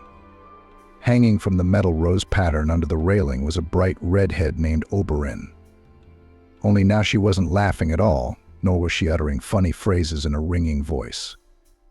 She was bleeding, and no one would ever know that a few minutes ago the heart and soul of this young woman had been bleeding, just like that. The ambulance arrived quickly. By then the hotel guards had already pushed the curious away from the scene of the accident. They were afraid to take Auberine down the stairs without medical intervention. The sight was horrific. Local paparazzi were sneakily clicking their phones, trying to get sensational facts that could then be sold to the media and the yellow press. There were many amateurs before the media. Someone was rubbing his hands together, rather rubbing his hands that Andrew was proud of it, and now it would take a long time to wash off. After such an incident, his reputation will be tarnished, and the whole business may be shaken if it turns out the racy background of what happened. Everyone was curious to the point of goosebumps. What pushed this handsome red-haired clown to run like Cinderella, whose time is running out at? At the hospital, Auberine went straight to the operating table. The baby could not be saved. Andrew, who learned that the red-headed clown he had hired was pregnant, grabbed his head. He had a long talk with Joshua, whom he persuaded to keep quiet if they were called to the police as witnesses to that violent conversation. The modeling agency had paid in full for Auberine's stay in a private room, where now and then throughout the day couriers came by with baskets of fruit, juices, chicken broth, and then other meals from the best restaurants in town. To meet with him, Auberine refused flatly. Only his assistant was allowed to enter the room, who brought a fee and an impressive bonus, ostensibly for the inconvenience caused. The already recovering young woman said to the employee, "Andrew, as cut off, don't let your boss shake with fear." "No one will ever know the true cause of my fall down the stairs," Auberine said. "Tell him that verbatim." I'll take the money. Why not? But he's the one buying the silence. I'm the one who thought I'd done my pay and allowance honestly. This is the end of our cooperation. I no longer wish to see anyone who has the slightest connection to Aphrodite's favor. Consider it a gesture of my goodwill. The aide conveyed what the chief had said verbatim. She even thought she heard a sigh of relief. It's a dark story, she thought to herself, but she didn't say anything like that out loud. She had been working with Smolyakov for a long time. She'd seen a lot of things around his controversial business. Kieran had been by Oberon's side ever since his wife and baby had suffered that terrible accident. He had even brought their old stove from home, where they liked to cook together. He covered it and prayed over the blanket. There were bunches of lilac flowers everywhere in the ward. Its sweet fragrance always knew how to lift the mood of the red-haired clown. A few days later, earlier than usual, Oberon's parents, Stacy, flew in from the north. She spoke at length with the doctor about the future possibilities of motherhood for her daughter. The doctor reassured her. 3 years with the baby would have to wait. The operation was serious, but we managed to preserve all childbearing functions. Oberyn has lost a lot of blood. She's very weak now. Let her finish her studies in peace, get her diploma, and then we can think about the continuation of the family again. Rose obviously did not consider it her duty to come to at least morally support her son's young family. She took the news of the loss of her grandson with enthusiasm. "Kieran, don't let it go to waste," she said. "This child was too early a decision for you. You've only just turned 19. What kind of father are you? You've got a lot of snot to wipe off." Kieran was mentally glad his wife couldn't hear their dialogue. The memories of their loss and the tragedy that had played out in the marvelous Gothic hotel were too sad for Oberyn. Oberyn did not tell her husband about the conversation she had accidentally witnessed. She was released from the hospital and went to her studies. She avidly attended lectures and practical classes.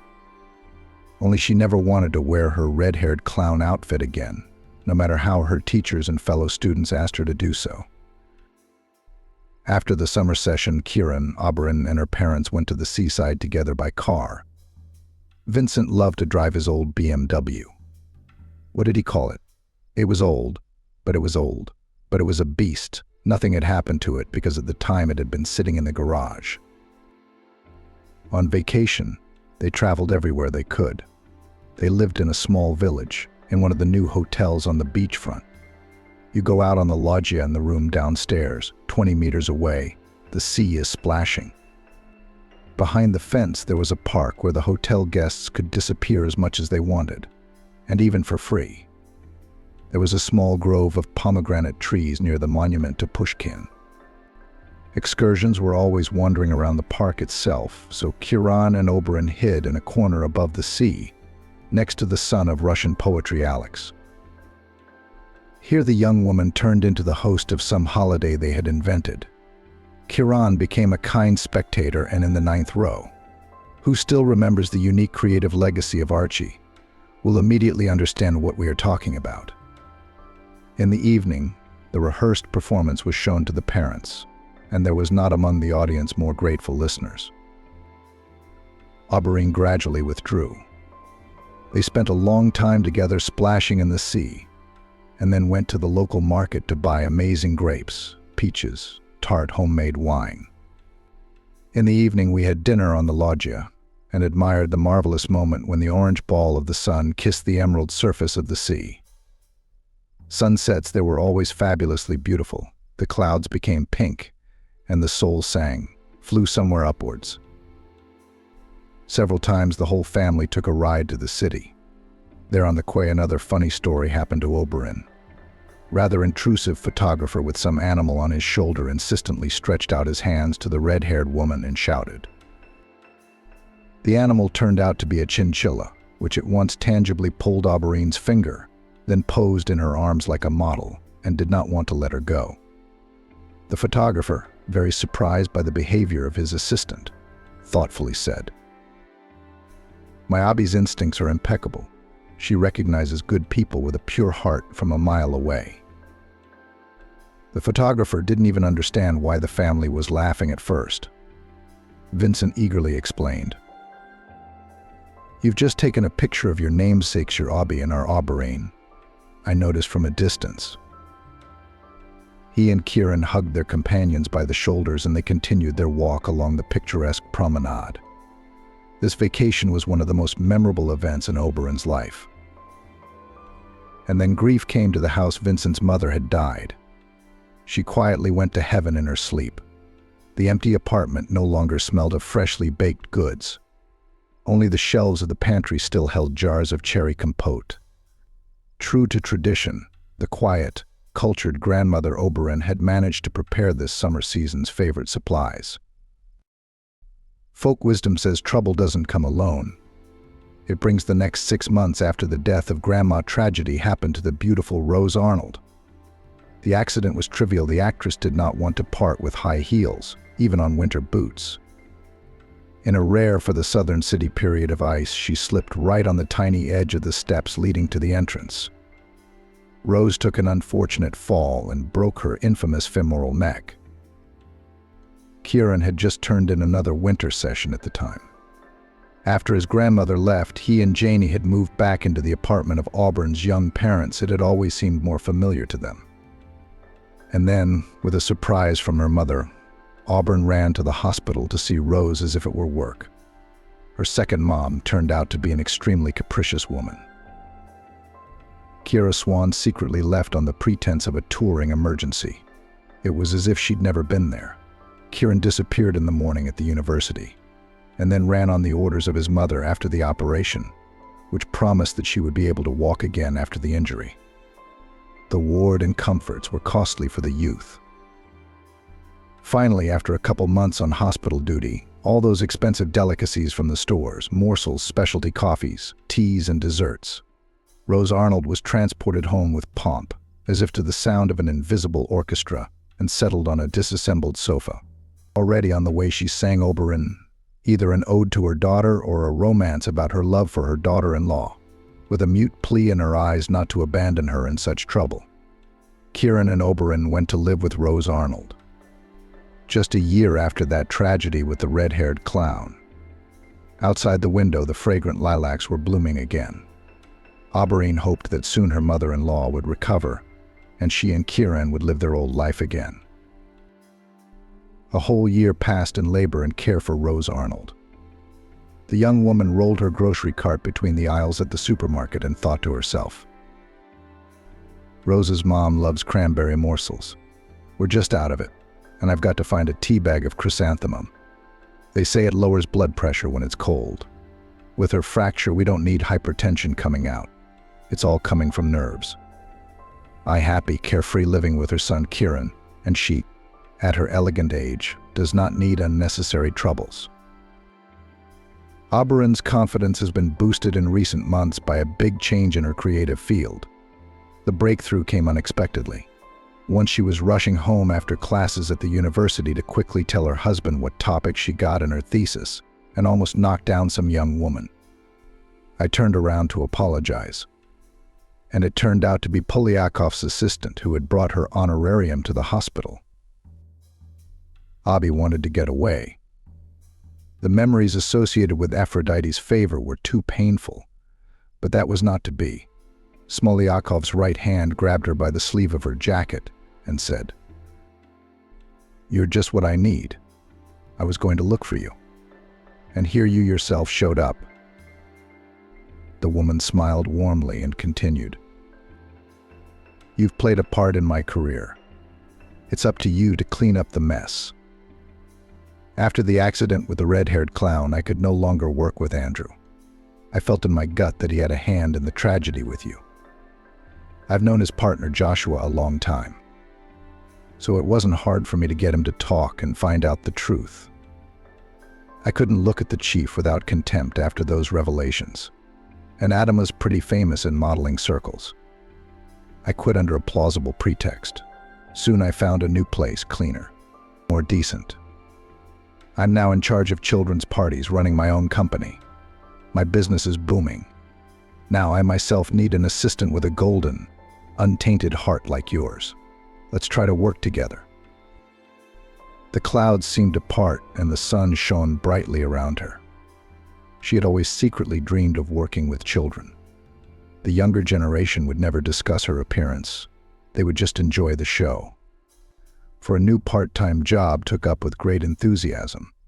Reprisals in the play with the participation of puppets, Rostovi marionettes, a collection of colorful decorations in the entertainment office on the initiatives Oberon not spared funds. All the more. All expenses quickly paid off, she continued to generate ideas.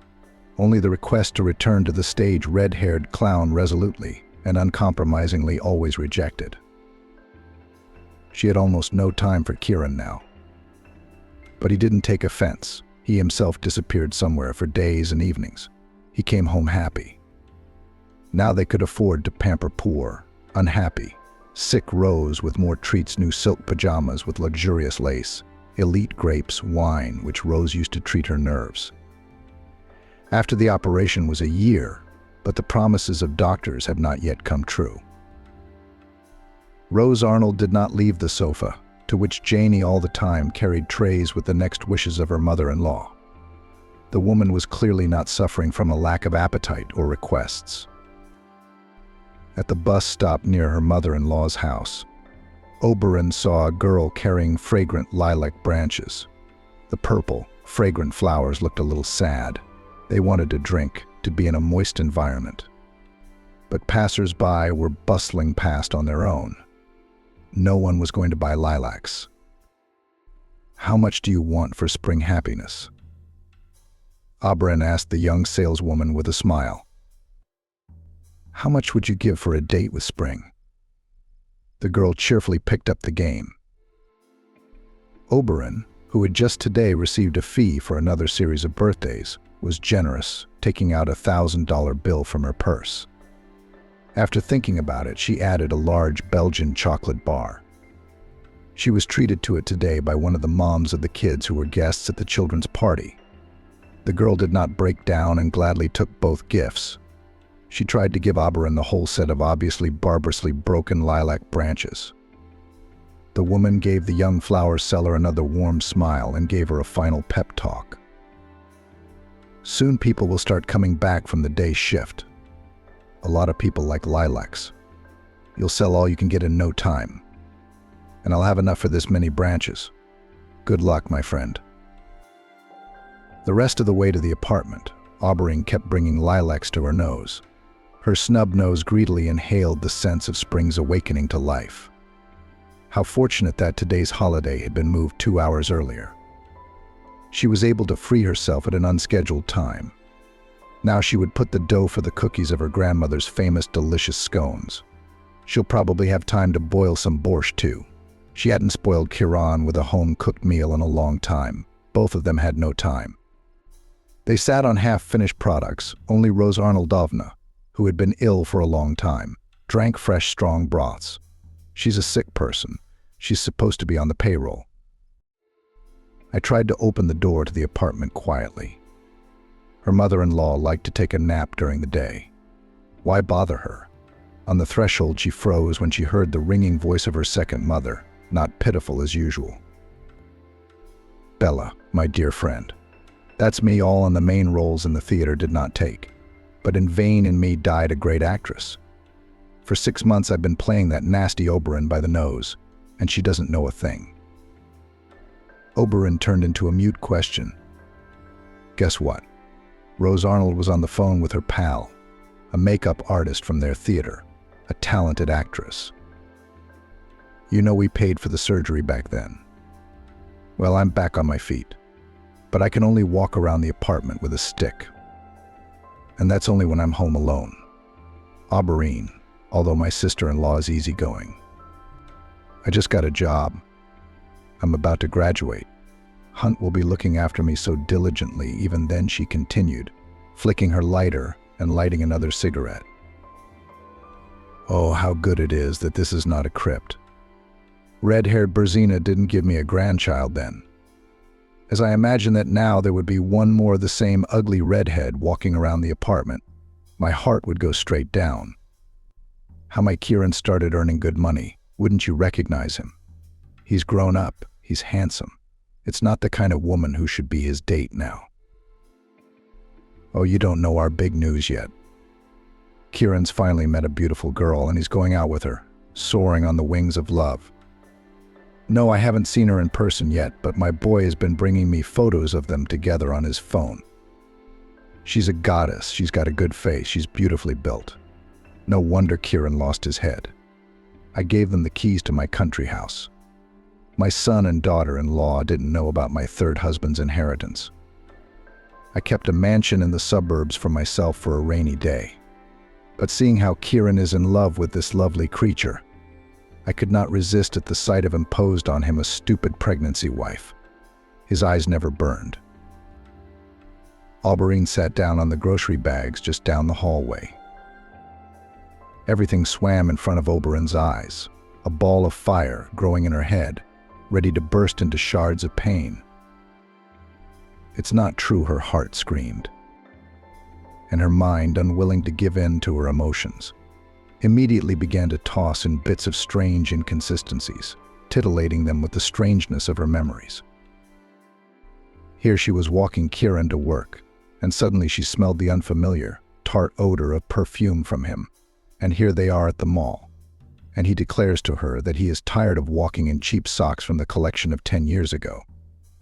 He pulls her into an expensive men's clothing boutique, where they buy him stylish jeans. As recently as the day before yesterday, he returned from a late job and flatly refused to eat dinner. He explained that he was so hungry that on his way home he went to a cafe and ate there. He had never gone to a catering establishment without his wife before. They had been together all their lives since kindergarten and trusted each other so much that it had never even occurred to Auberine that her childhood friend, classmate, and husband could go out, get involved with someone, or have a mistress. Auberine suddenly froze. After all, citing fatigue, he had not shared a bed with her for over a month. Is it really true what her mother-in-law is now happily telling her girlfriend? People react to stress in different ways. Someone immediately rushes into battle to reclaim their position. Some people drown their sorrows with wine and sedatives. Auberine was neither one of those two types. She was leaving the lives of people who once meant a lot to her forever, without finding out anything, without proving anything to anyone. That's how it was after the story with the red-headed clown. It would be like that now. Auberine had never had much respect for Rose Arnoldovna. She had only courted her because of her warm regard for Kieran. Now she wondered feverishly, did she truly love her husband? Or had their love, born then in St.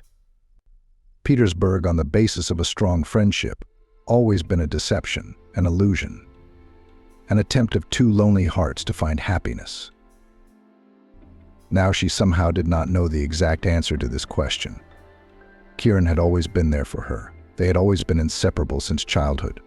What is passion that burns everything in its path? Auberine probably didn't know.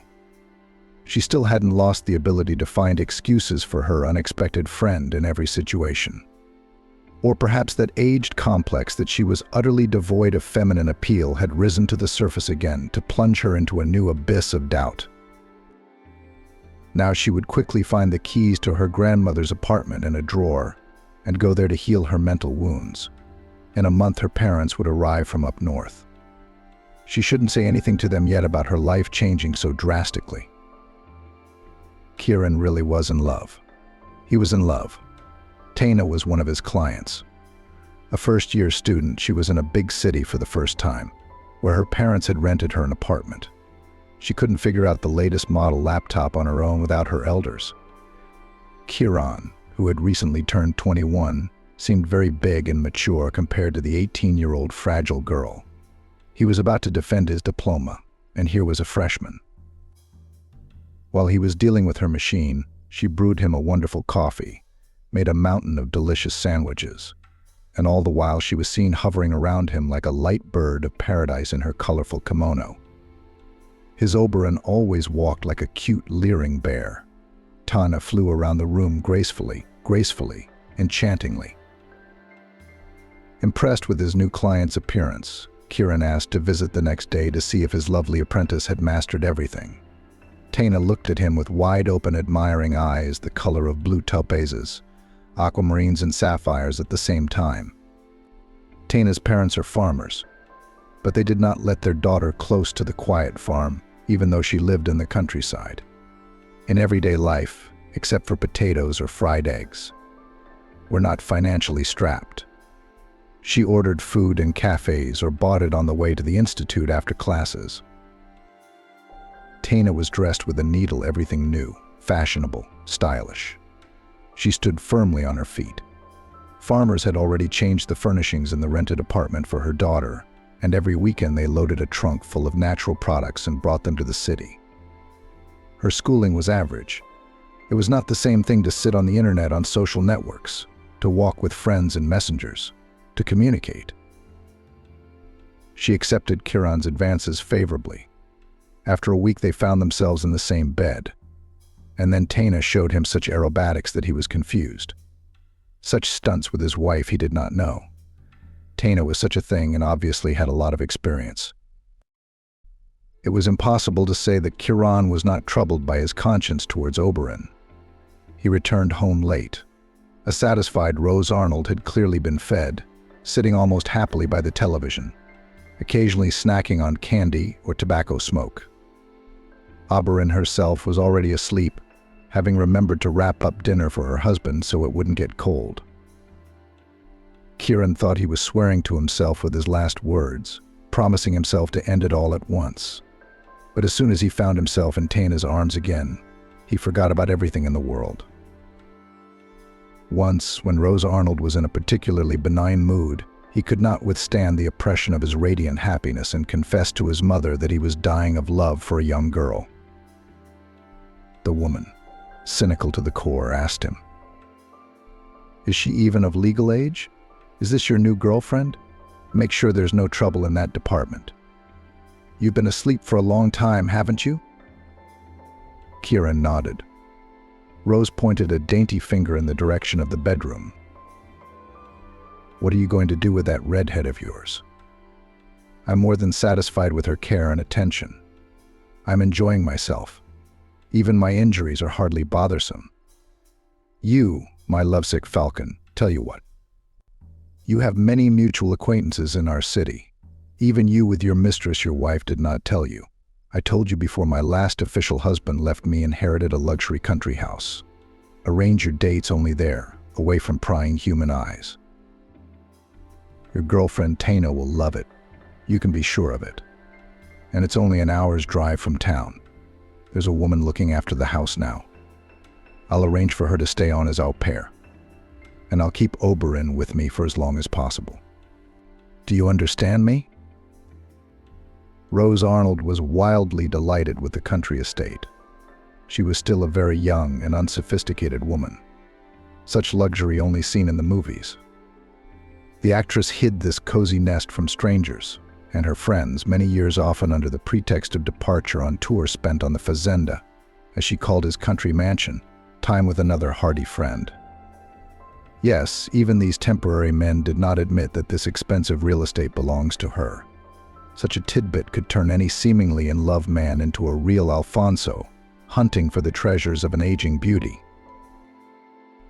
Oberyn naturally had no idea of such an Alibaba cave of comfort either, nor had Kieran previously known of it. He and Taina were just out of town on that spring day when Abi had fled their home for a few breaths. Taina stretched sweetly and said to Kieran, "I have an unobvious suspicion that I'm pregnant.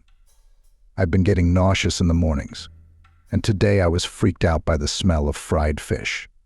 Tomorrow I want to go to the drugstore to buy a test. If my hunch checks out, you're going to have a serious talk with your wife. You said you never loved her.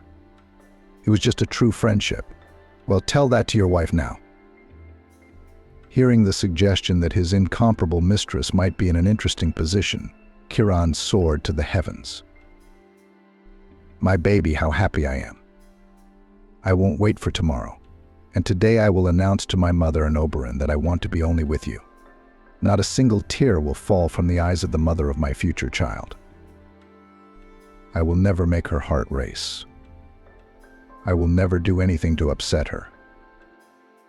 But at home, where Kieran returned from his date, elated by the news, everything went wrong at once. Rose Arnold sat among the soft cushions, her lips sour with resentment that she had been abandoned by everyone. A full vessel stood on the floor beside the carelessly abandoned bed. Mrs. Actress did not even think to try to carry it to the toilet, although during the day she quietly went to the restroom with a stick while no one sees. A wine glass stood lonely on the coffee table. Next to it was an ashtray full of cigarette butts. The woman was hungry and extremely irritated. Her first question was, is anyone in this house going to feed an old, sick, and very unhappy woman? Looking around the apartment, Kieran realized that Oberon hadn't been home after work. There were bags of groceries standing orphaned in the hallway. When asked where she had gone, her mother replied that she never came home from work. To which Kieran argued forcefully that this was not true. Oberon had come into the apartment, but where she had gone afterwards was the interesting part. Rose Arnold froze on the spot. She knew right away what was going on. Her sister-in-law overheard her talking to Kieran. She was so careless in some of the things she said out loud. I didn't hear that Oberon had run home. Well, whatever unforeseen circumstances caused her to leave again tonight to run errands. Let's wait. She'll be back soon, said Rose. Rose Arnold hoped to herself that her sister-in-law would come home soon. Where will she go without her and Kieran? That fat redhead, thought the actress, graciously allowing Kieran to make her a cup of tea, drink, and sandwiches. Then she dozed peacefully to the quiet sounds of voices on the television. She slept peacefully that night, unable to imagine that tomorrow morning her life would begin anew. Abby jumped out of the driveway so quickly that she didn't even realize at once that the weather had worsened. It was drizzling a nasty little rain, and the seemingly generous warmth of spring had suddenly disappeared. In addition, there was a penetrating wind that chilled me to the bone. The girl from the orphanage was still standing alone at the bus stop. The chances that she would get lucky again were vanishing before her eyes. Why are you standing in the wind? You'll catch a cold and then lie in bed with a fever, won't you? Stopped the woman near the girl. And who needs me? That with a fever, that without it, calmly answered her lilac lover. And from this point, be more specific, grabbed her by the hand, Oberon, and dragged her behind her. Let me in. How insistent are you? The girl fought back weakly, trying to wrestle her already numb arm from Abby. Everyone in our orphanage is abandoned. Everyone is abandoned. Everyone's parents don't want them. Why should strangers pay attention to us? At first, Abby stopped like a dummy. Then she realized there was no food for the two of them at Granny's house. Her old things, whatever they had, would be there. It's enough to get by for a while, but money's tight. We have to go to the supermarket again. We'll figure out who's needed and who's not needed later. In the meantime, come and visit me. Don't worry, I won't hurt you, she grumbled. What's your name? Woe is me. I am Esmeralda, said the girl. And I am 12 years old. 12? Abby looked at her puny figure doubtfully. I wouldn't give you more than 8. It was the sickness that wore me out, she explained easily. That's what my mother used to say until she gave me up. A new tangle of questions began to form in Abby's mind. It was a good thing they were already approaching the store. Otherwise, she felt the strength to digest her emotions begin to run out. In the warm room, they picked up everything they could fit in the cart. Pears were already $0.05 each, and Abby kept stacking and stacking bags of fruit. Marmalade, large pineapple, oranges, grapes, bananas. Smoked sausage, some kind of uncomplicated cheese, milk, butter, sour cream flew indiscriminately next. They completed the still life in the cart: buns, pastries, fresh vegetables, pasta, and cereals. Do you respect cheesecakes and semolina? Oberon asked the girl with interest. I am not capable of serious culinary feats. I'm already independent. I can cook anything: potatoes, eggs, sausages, or wieners, Esmeralda replied. But at home they sorted out their purchases, and Abby was glad in her heart that she had kept the habit of not turning off the refrigerator. It came in handy now. They needed electricity. Dinner was a quick four-handed meal. At the table, Esme explained to Abby what her words about the orphanage had meant. America has many sick children with rare diseases. Treatment is most often beyond the means of their parents. But many dads and moms fight their little ones to the end. Not all of them. There is a layer that over time loses patience, does not see the prospects, tired, doesn't believe it can ever end. They come in and file a parental rights waiver for people like me. I've been treated pretty well. I could live many more years on specialized medication, but my mom wouldn't even inquire about the cost. She said, "No, Esme, I can't stand to see you suffer any longer. All these procedures, endless injections, my heart bleeds. You're so thin, so pale. I'll leave you here at the boarding school, and I'll go home to the village. The farm is unattended there. I had to give up chickens, cows, and goats. I'll show you at home. Mother bought a lot of treats that day. There were enough treats for all the wards. But she forgot to say that she had signed a waiver for me. Her daughter don't think badly of her. She's good, only weak in our therapeutic boarding school. Such cases are common." No one is surprised. Recently, Alex was abandoned. He's not used to it yet. We have a lot of lilacs around the building. The gardener's happy to see them. If we cut off the extra branches, it still has to be cut every year, and he doesn't have time to do it everywhere. "So Alex, he's my friend," said Esmeralda. "We've been around each other for a year now. He's got a sweet tooth. I sell lilacs at the bus stop. I climb out of the crawl space in the backyard, and then I bring him something good to keep him from crying." Did the needle in her knee or Esmeralda's words hurt Oberon? "Alex, he's my friend." The class in their kindergarten class came to mind. The first flight from the garages with Kieran by the hand. She shook her head, looked at her watch. "Jesus, Esme, it's 8 o'clock. There's not enough time for you at boarding school." "Yeah, Alex, I've got to run already. We're right next door to you. 2 blocks away. Will you walk me out? You'll recognize our house by the bright blue fence and the sand-colored walls of the buildings outside. We have a temperature reading at 2100 hours. The babysitter won't let me go any earlier." The older boys are used to making do with their own entertainment after supper. Among the little ones, the heavier ones are more numerous. My peers are already all cured. I'm just beginning.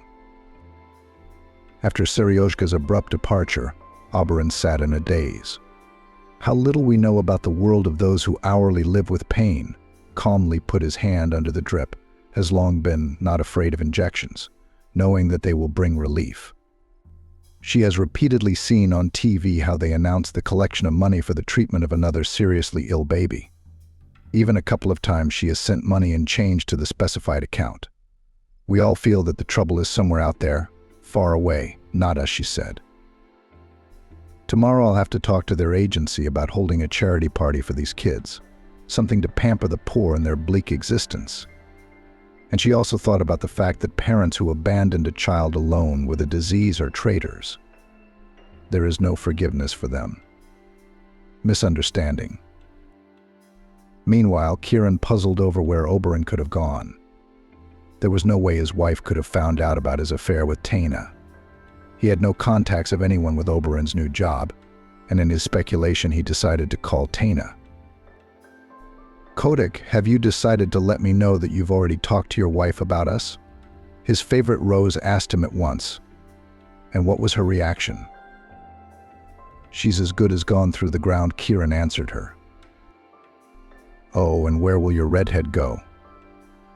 "I'm sorry, she's not a beast at all. Who needs her?" Rose pouted her lips. "Taina, keep me posted.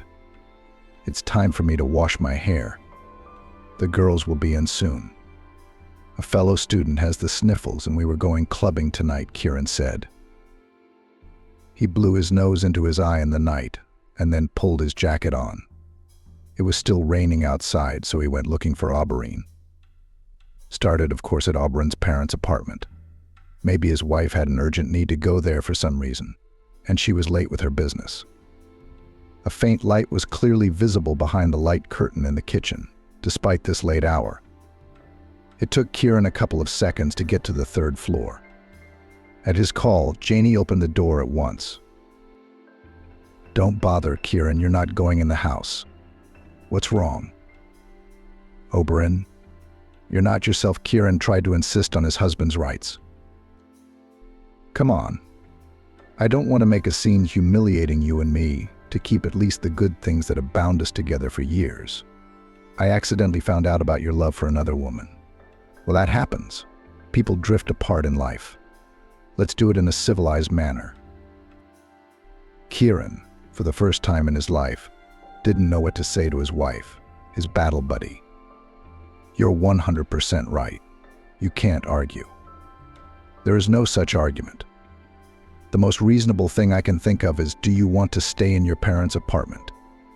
Then let's at least pack your things so you have everything you need." Oberyn suddenly understood. The point in their relationship hadn't been set when she'd rushed out of Rose's apartment. Her husband had disowned her now, this very minute, burning bridges with his caring proposal, letting her know the Rubicon had been crossed. It was desperately painful, like when her appearance as a red-haired clown had been mocked. In fact, her appearance always made people cringe at first. But didn't Kieran know that Oberyn was not the first beauty in their town? Her grandmother used to say, "When you feel bad, Abby, think of those who are much worse off than you are right now." The woman was immediately reminded of today's encounter with the sick girl. There was so much courage and a kind of cold-blooded calmness in that child that Auberyn should have taken an example from her. She would pack up now and go to bed. Let the morning, which as rumor promises is wiser than the evening, make her look at everything with different eyes. 2 months had passed. In the intervening period, there had been global changes in the lives of Kieran and Oberyn. The former had experienced the first disappointment of his life, and one that he could not recover from. There were several reasons for his lethargic apathy and complete indifference to everything. Rose's hypothesis that she was pregnant was not confirmed, and it was good that Kieran had not learned the whole truth in that legend. In fact, Taina, who had long been intimate with the opposite sex, had been taking birth control pills, clearly following the instructions for their use. The pregnancy pranks had been designed to test her young lover for lice. Taina had come close to not expecting such a violent, enthusiastic reaction from him. And when she learned that his wife had left him, she put forward the rest of the seductive resources. Only her maneuvers were unnecessary. She enthusiastically accepted Rose's absentee invitation to pay a visit to the unhappy, ailing actress. Once in the apartment, which hadn't seen Oberyn in days and was in need of a fresh cleaning, Taina was instantly aware of the situation. It was springtime outside and the air was stale indoors. The young beauty, after listening to Rose's compliments, made a show of telling Kieran that she had toxicosis. She was still listed as a mommy-to-be at the time and went outside for a breath of clean air. Taina never returned to Rose's apartment or Kieran's life again. Oberyn had calculated ahead of time what awaited her in her future possible marriage to Kieran. She didn't even want that posh country house as a wedding present. Oberyn was sure that she could find a more interesting party for herself in this southern city. Youth and beauty would always be at a premium.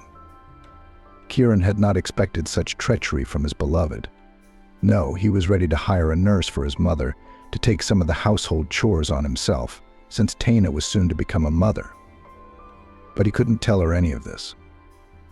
Taina had cut off contact with him once and for all. She blacklisted him wherever she could. She wouldn't open the door of her rented apartment. Stopped being friends with him on social media. The man was in shock. He'd given up everything for this love and was left with nothing. Kieran's mom couldn't keep a single caregiver around for more than 24 hours. She drove everyone crazy with her whims and kept demanding that Kieran reconcile with Taina immediately. The funny thing was that it didn't even occur to her that she was most to blame for the family's troubles.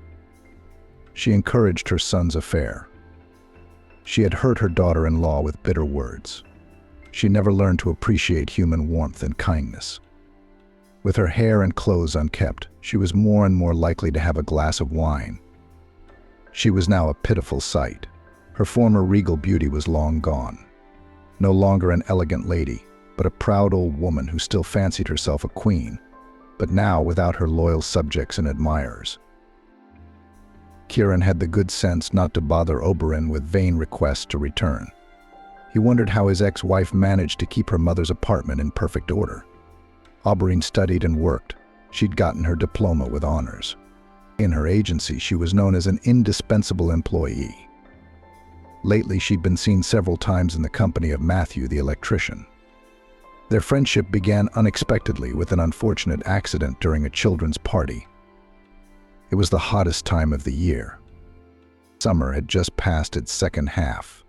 The thermometer was already afraid of heights, approaching the mark of plus 40 degrees Celsius. Split systems tiredly drove cool air in the hall for festive celebrations. On that July day, as the biggest joke, the clients had booked a themed party for their daughter based on Andersen's fairy tale, The Snow Queen. The highlight of the party was to be the outlandish ice cream cake still waiting in the freezer. After playing around pretending to be a cotton candy snowdrift, the evening's host, Oberyn, realized that something had gone wrong. The heel of her sandals had gotten stuck in an unknown gap in the wooden floor. For the third time, the children walked in a joyful round dance around Gerda and Kai, who had found each other. Next came the transition to the feasting room, where drinks and desserts awaited. Matthew, who had been watching the dress rehearsal before, assessed the situation in a flash.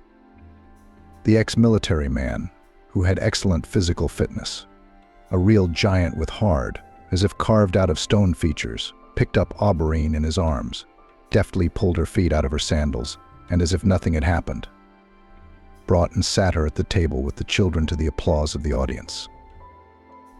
"Matthew, help me out," she smiled warmly at him. I was at a loss. I didn't know what to do. "It's a pleasure to carry such a wonderful woman in your arms." The usually unkind electrician mumbled, shook her hand in embarrassment, and then disappeared out the door. Oberyn would not be rusty. She's not a nun, after all. The next day, the whole staff was already enjoying buns baked according to grandmother's old recipe. And the redhead whispered in the electrician's ear, "I baked them for you, Matthew. But there were so many of them, I thought I'd treat everyone." Matthew and Oberyn often walked home together from work. One day, out of the blue, the woman shared her idea with him. "I'm friends with a girl from a children's treatment center. Oberyn is friends with an orphan girl whose mother gave up her parental rights. Oberyn finds out what documents she needs to gather to formalize the girl's guardianship. However, she was persistently advised that the girl would be better off with a full family, since Oberyn had just divorced her husband. Already divorced, Oberyn explained. "Did I hear you were married?" Matthew wondered. "I'm not one to court a lady with a wedding ring. Would you take me on as daddy to your little friend?" "I'll think about it," Oberyn smiled slyly at him, looking a little like an oddly ginger-colored bear. "But I promise I won't be thinking for long." And she laughed out loud. At home that summer evening, Oberyn pulled a round box out of an old dresser.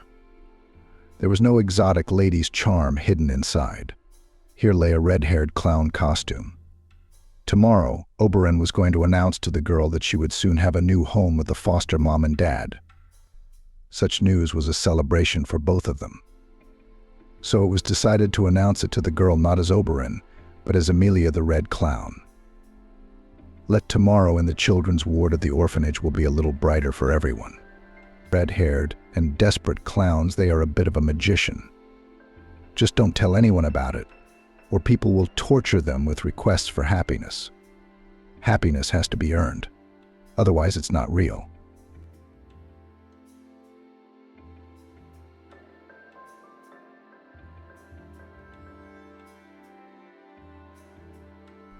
Vivian decided to surprise her foreign fiancé and learned Italian, but accidentally overhearing his conversation.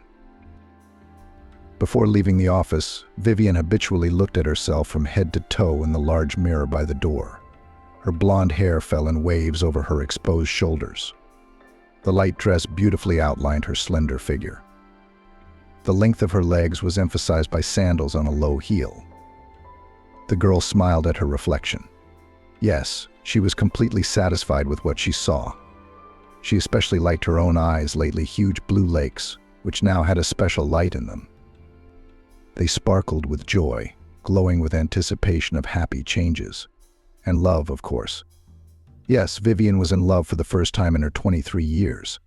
So much so that her heart jumped out of her chest at the mere thought of the person she loved. It turned out that all the romantic experiences that visited the girl before meeting him were not serious, even her feelings for Ben. Yes, beautiful, beautiful. Do not doubt it, smiled Vivian Amelie, a colleague about 15 years older than the girl. From the very beginning, she had taken care of the new young employee who had just graduated from university, taking her under her wing. Vivian was grateful to Amelie for that. Thank you, she smiled radiantly at her colleague. Where are you going after work? On a date with your Italian. No, Vivian shook her head. You know, I decided to surprise him to learn Italian. It's the 10th lesson today, and I have to hurry. I decided not to tell him until later. He will be happy and surprised, of course. That's right, said Amelie. It is necessary to know the language. You never know. Vivian nodded, said goodbye to her colleague, and slipped out the door. A cab was waiting for her at the gate of the building. On the way to the language learning center, Vivian looked at the pictures on her phone. It was a long drive. The course was on the other side of the city. There was no place closer. English was taught in many places, but Italian only in this center. Apparently the language was not so popular, but it was easy enough to learn. Or maybe Vivian was so eager to speak the language of her beloved that she made rapid progress? Her teacher was very complimentary. Looking at the photos from last year's vacation in Rome, Vivian relived the pleasant moments over and over again. Here, against the background of St. Peter's Cathedral, she had no idea that a fateful meeting would soon await her. And here, not far from the Colosseum, Vivian had already fallen head over heels in love with the handsome Grace. He suddenly appeared in her life and immediately changed it, coloring it in 1,000 different colors, turning it into a kind of endless holiday.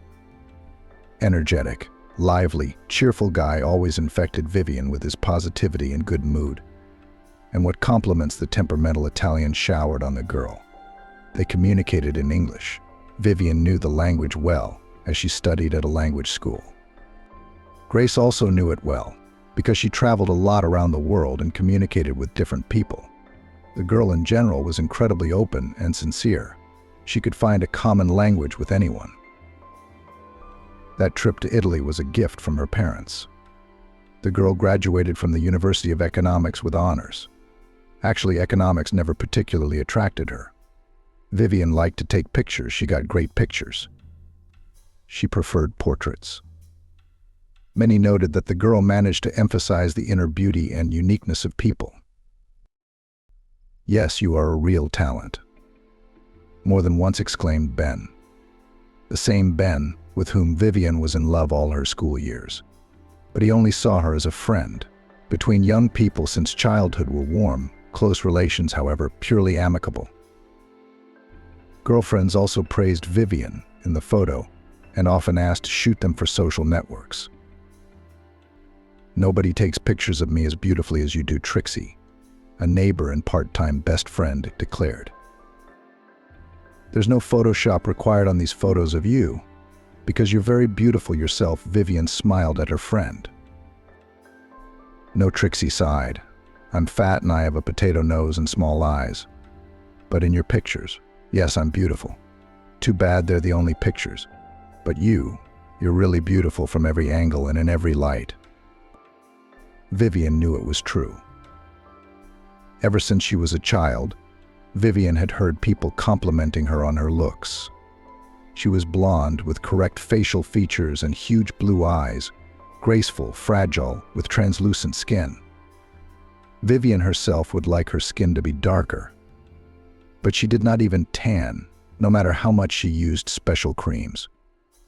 Friends and relatives chorused about the beauty and delicate appearance of her porcelain skin. So in the end, Vivian accepted her aristocratic pallor. Still, she had always liked swarthy people. They seemed bright, strong, incredibly attractive and beautiful. So after graduating from university, Vivian first went on a trip abroad without her parents. She was accompanied by the same faithful Trixie. She had long since earned money on her own after graduating from college and could afford to pay for the trip. It was an unforgettable vacation. The friends spent the first half of the day walking around the historical sites of Rome with a tour group, as part of which they came to Italy. And then they had their own time to get acquainted with the city. The girls visited everywhere they saw, all the sights, walked along the labyrinths of narrow, confusing streets, sat in restaurants and inspected showrooms. But the greatest pleasure for the friends was to spend time on the beach. The girls quickly realized how to get there. You take a train at the local station. Half an hour and you are already in a paradise place with white sandy beaches, where turquoise waves roll up on the shore. My friends usually settled down under a free umbrella, of which there were always plenty. They took turns going to the sea, one to look after things, the other to splash in the warm waves. At one of these moments, when Vivian was left guarding the beach bags, he approached her. Vivian had long ago realized that her appearance, blonde hair, pale skin, is attractive to Italians. They are swarthy, with black hair, dark eyes. Blonde, for them, a miracle of wonders. The girl constantly received compliments on her appearance, and not only from men. Vivian, in turn, was charmed by Italians so friendly, smiling, and very, very beautiful. Vivian already had a lot of pictures of smiling, swarthy faces in her phone. You could make an exhibition. They were all so interesting, sincere, and lively. But Grace was special, the most special. Almond-shaped black eyes, a beautiful tanned body, a cap of curly hair the color of a crow's wing. Bright orange bathing shorts emphasized the darker shade of his skin. His arms and chest were literally burning with muscle. The guy had clearly spent quite a bit of time at the gym, but he didn't look skewed, just athletic. He then crouched down in front of Vivian, who was taking a salty bath, and smiled broadly at her. His cheeks formed charming dimples, which finally conquered the girl. "Hello," he said in not-so-perfect English. "My name is Grace. And you? How do you like the beach?" "I'm Vivian." From excitement, the girl could hardly form a phrase in English, although she knew it well since childhood. What English? Even in Russian, Vivian would not immediately find an answer. Such a handsome man. And not just handsome, but Grace had a special energy about him. He seemed to mesmerize Vivian with his black eyes and his open smile. "Beautiful," the young man grinned. "If you think this beach is beautiful, you haven't seen real beauty." Vivian could argue that she could see the real beauty right in front of her. "I wish I could take a picture of this handsome guy.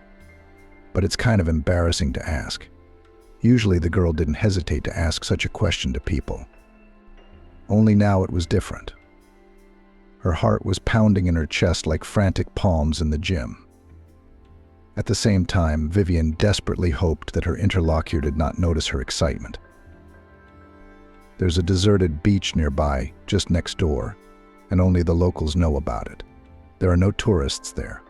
And there, it's much better and more interesting, the guy told her, keeping his eyes on Vivian.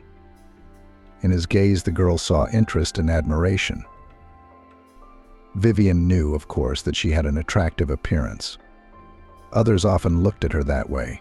However, their gazes did not have such a hypnotic effect on the girl.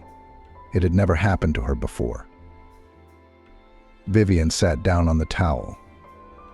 The boy, after asking permission, settled down next to her. From the realization that he cared for her, Vivian literally blossomed before her eyes. "This is so great. It's incredible, she exclaimed. Why don't we go to that deserted and beautiful beach and go for a swim? You, me, and my friend. I've been watching you guys for a long time. I've noticed that you're not alone. Vivian tensed. The idea seemed both tempting and dangerous. After all, she didn't know this man at all. Although on an intuitive level, the girl already trusted her new acquaintance completely. Still, Vivian had always been distinguished by rationality. And she couldn't just go out with Grace like that. He noticed it and slapped his forehead with the palm of his hand. I'm a fool. I didn't even think about what it looked like from the outside. A stranger lures two girls into a deserted place, he said. I'm sorry, I just lost my head at your beauty. Immediately, I wanted to show you my favorite place, to share my impressions. My mom always says I talk first and think later. That's my trouble. Grace's remorse looked so comical that Vivian relaxed and smiled again. She wouldn't risk leaving the beach with a guy she didn't know, even if he was so handsome. But she didn't want to break up with him now either. If Grace left, they'd probably never see each other again. Rome is a big city. Why? What if I invited you and your friend somewhere a little more crowded? As if he'd read her mind, Grace suggested it. For example, there's a disco in town tonight at my favorite bar. It'll be fun. Will you come? Vivian immediately said yes. She'd definitely get Trixie to go to the event. She wouldn't even have to persuade her friends. She would be happy to spend the evening in a fun and interesting way. And then Trixie came to replace Vivian at her post. Seeing Grace, Vivian was a little embarrassed. Of course she was. Anyone would be confused by those beautiful black eyes. Trixie, always a little embarrassed by her fullness, stood half-turned toward Grace. She thought she looked slimmer that way. Vivian immediately realized that her friend was instinctively trying to present herself in the most favorable light. But after a couple minutes, Trixie's embarrassment was gone. Just like Vivian, she was mesmerized by the young man's every word and laughed at his witty jokes. The time flew by. The young people talked, becoming closer and clearer to each other. That day they laughed a lot, played beach volleyball, had fun on the beach. It was wonderful. Grace was polite, alert, and with Trixie. But both girls realized who was the real reason for his presence in this small company. Vivian melted with happiness as she caught Grace's admiring gaze. The sun was already sinking when they left for the hotel. We must go, Vivian said regretfully. I don't want to leave, but we have to get ready for tonight. I'll be waiting for you, Grace smiled at them. We won't be going away for long. I don't know how to suggest it without scaring you. Why don't I give you a ride to the hotel? I have a car right here in the parking lot. The friends looked at each other. They both had the same thoughts in their heads. On the one hand, they didn't want to take the train and then spend half an hour in it. The girls were a little tired from the water and the sun, the abundance of impressions. And there was a party waiting for them, for which they had to prepare thoroughly. It was much better to spend some more time with the talkative, cheerful Grace. And I wanted to see his car. Grace seemed like a man you could trust. Except that if all intruders were like intruders, there would be no crime. The girlfriends had their doubts. Grace looked calmly at the girls, waiting for an answer. Vivian suddenly, without expecting it, blurted out, "Yes, give us a ride, please." Thank you very much. It seemed to Vivian that if they refused now, Grace would be offended, and she didn't want to offend him at all. Trixie nodded with a smile, confirming her friend's words. Grace brightened. The parking lot was spacious yet packed. No wonder the weather was hot, and many people had flocked to the beach to enjoy the warm, gentle waves. Grace led the girls over to a beautiful sports car. Vivian and Trixie looked at it. They didn't know much about makes, but it was clearly not a cheap car. The sleek, dark green, streamlined, a little predatory and incredibly beautiful iron horse suited its owner very well. Did you like my friend? Grace smiled contentedly. I've recently added to my collection. I love cars like this. Collection. Vivian suddenly looked at Grace with different eyes. There on the beach, he had seemed simple, natural, very close. But Grace must be very rich. He had a collection of automobiles. Vivian felt embarrassed again in his presence. Wealthy people are like representatives of another world. How to communicate with them, how to fit in. Come on, Grace suddenly put his arm around Vivian in a reassuring way. His warmth and sincerity removed the awkwardness of the moment. The girls looked at each other and slipped into the cool cabin. The way he looked at you, Trixie shared her impressions in the room. She had already showered and was working on her hair, twisting it into tight curls. If someone looked at me like that, how happy I'd be. Am I exaggerating? Vivian argued. Now that Grace wasn't around, it seemed to her that she had made up his looks of admiration for herself, just because she wanted to. She'd gotten it into her head that this handsome man, who also happened to be rich, was looking at her in a special way. But in fact, Grace is just having fun, meeting cute tourists, having fun with them, just because he's sociable. And the blonde Vivian with her white skin and blue eyes is exotic for him.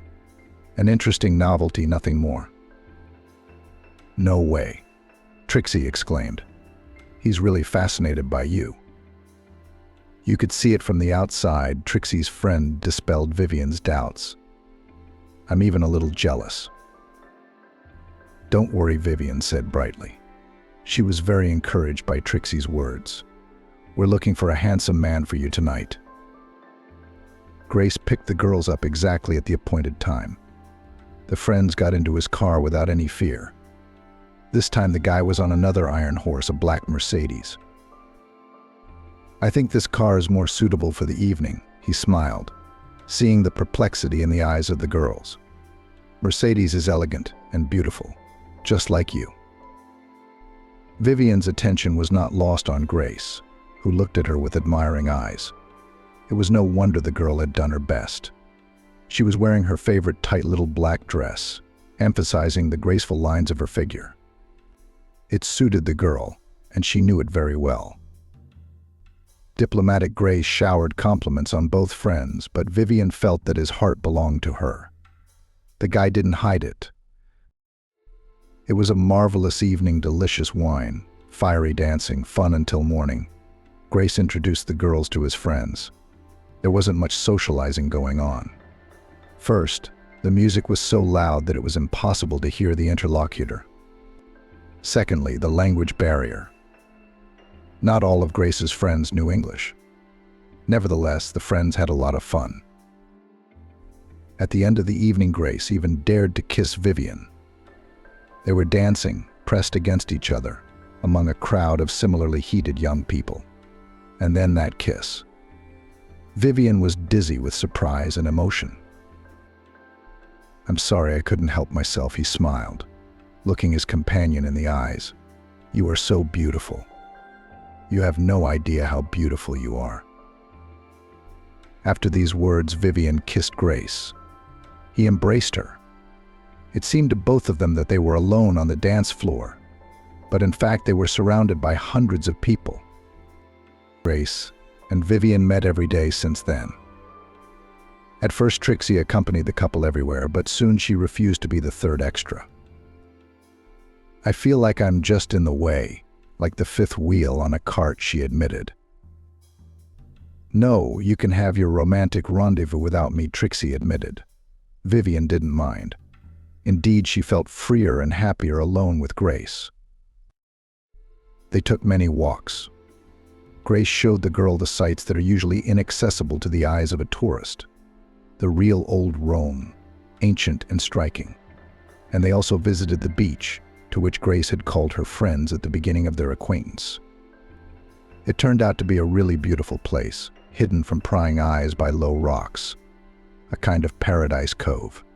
Soft sand heated by the sun, huge boulders, gentle waves, and nobody, absolutely nobody around. This piece of land was a whole world that belonged only to Grace and Vivian. I want to live here with you forever and never go anywhere, Grace confessed more than once, hugging Vivian, and she felt the same way. The young people got to know each other better and better. Grace told about himself. It turned out that he was the son of rich parents. His family owned several wineries. We have a lot of vineyards in the province. Grace shared details of his life.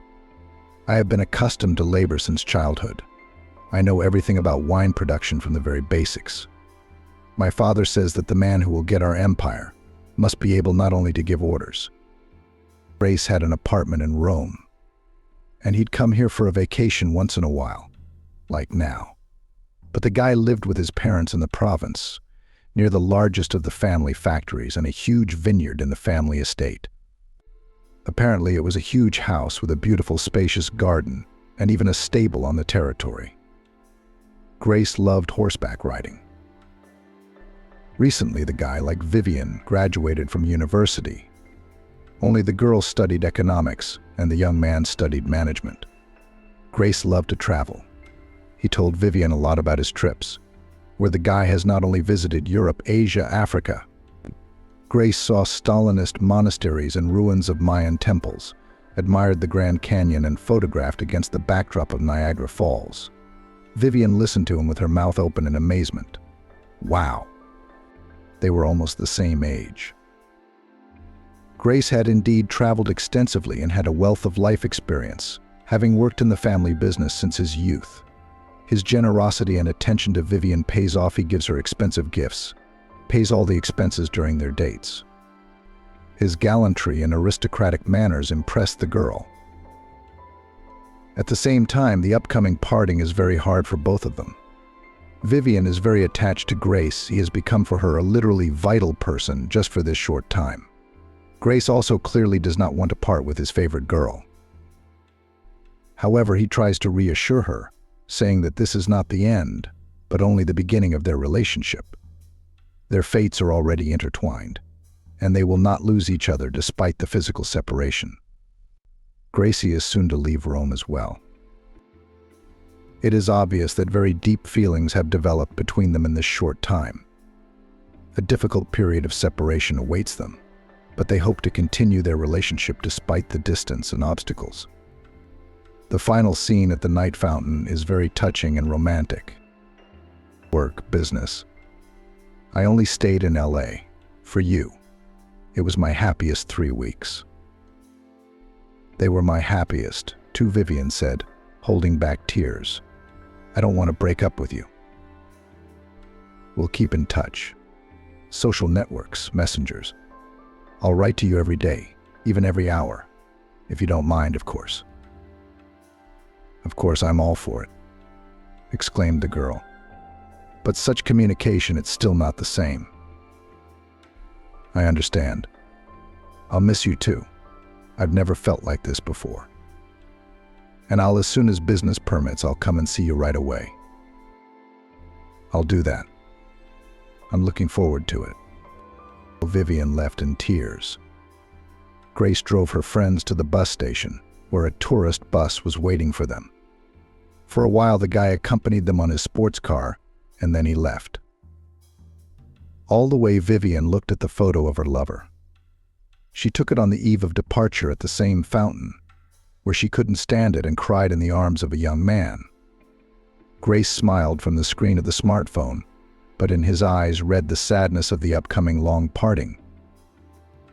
It was the photo that caught Vivian's eye now when she was browsing through the gallery section on her way to the language course.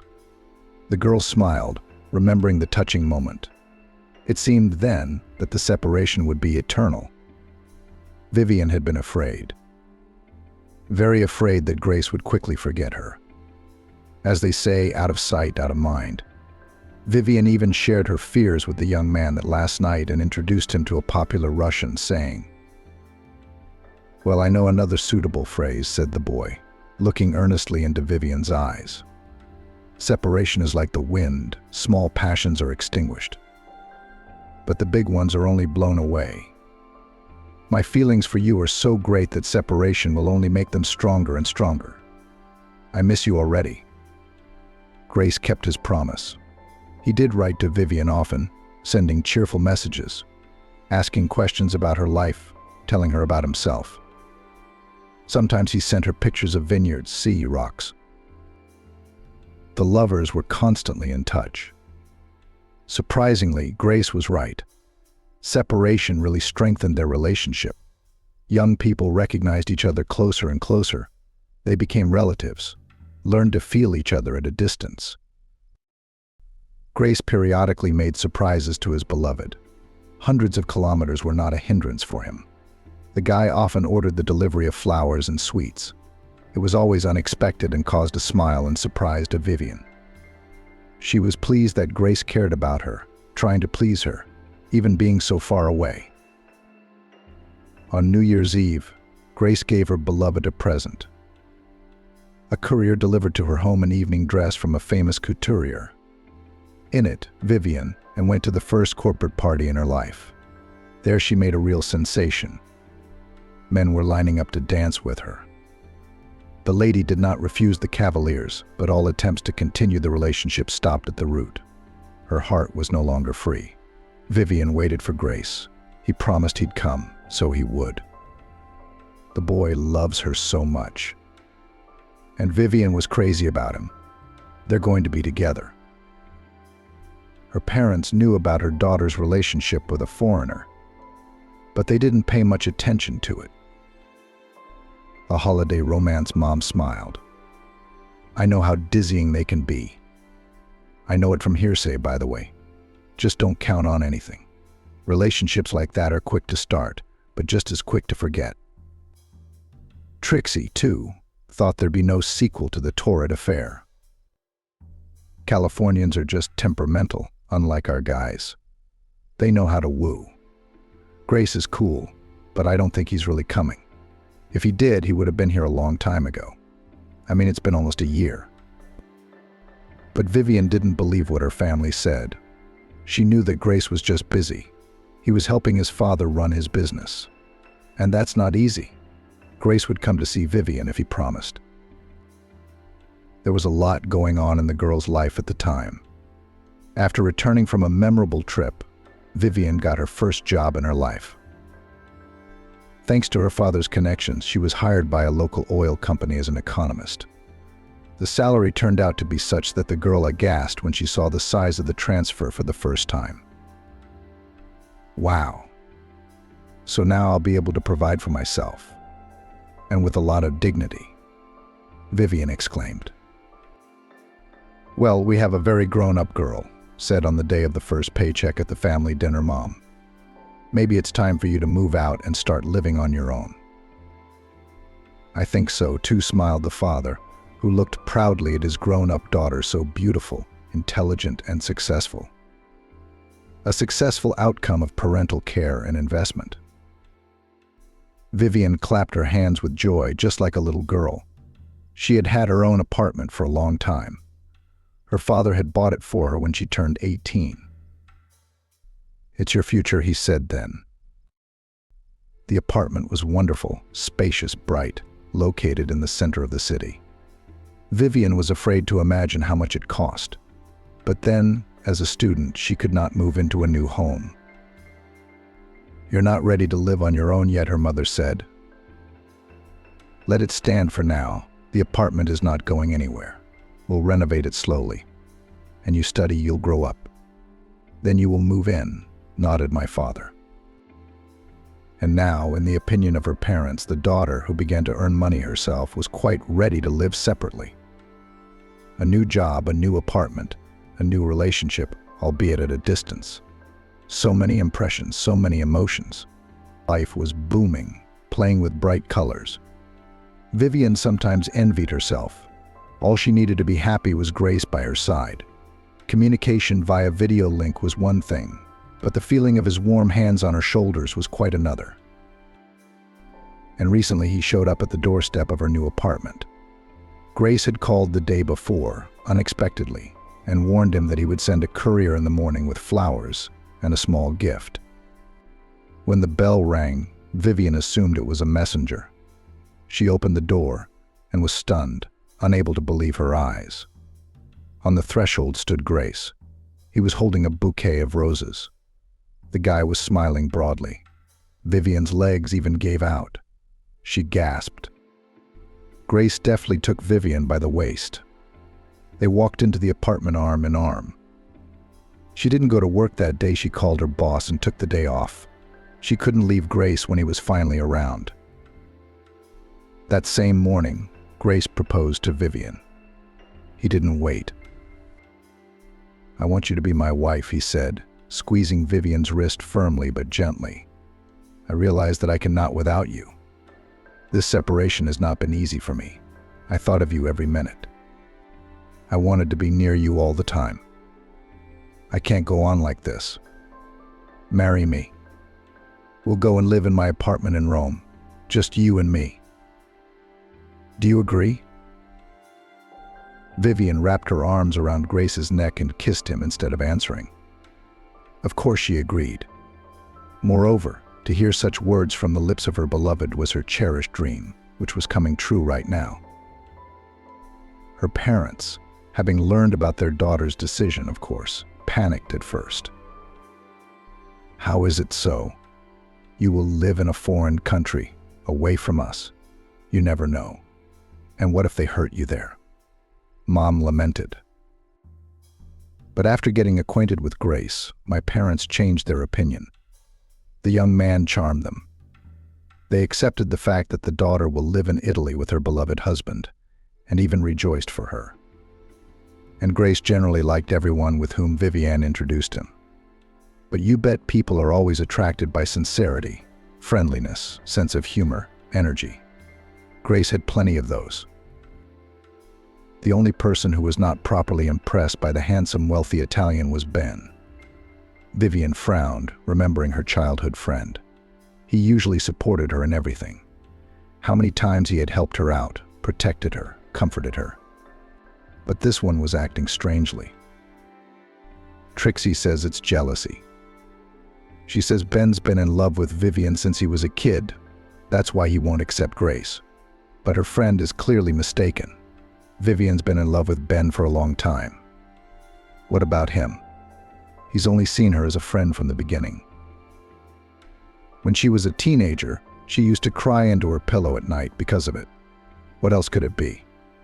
She tried so hard to please her classmates. She chose outfits, did her makeup, tried to do her hair.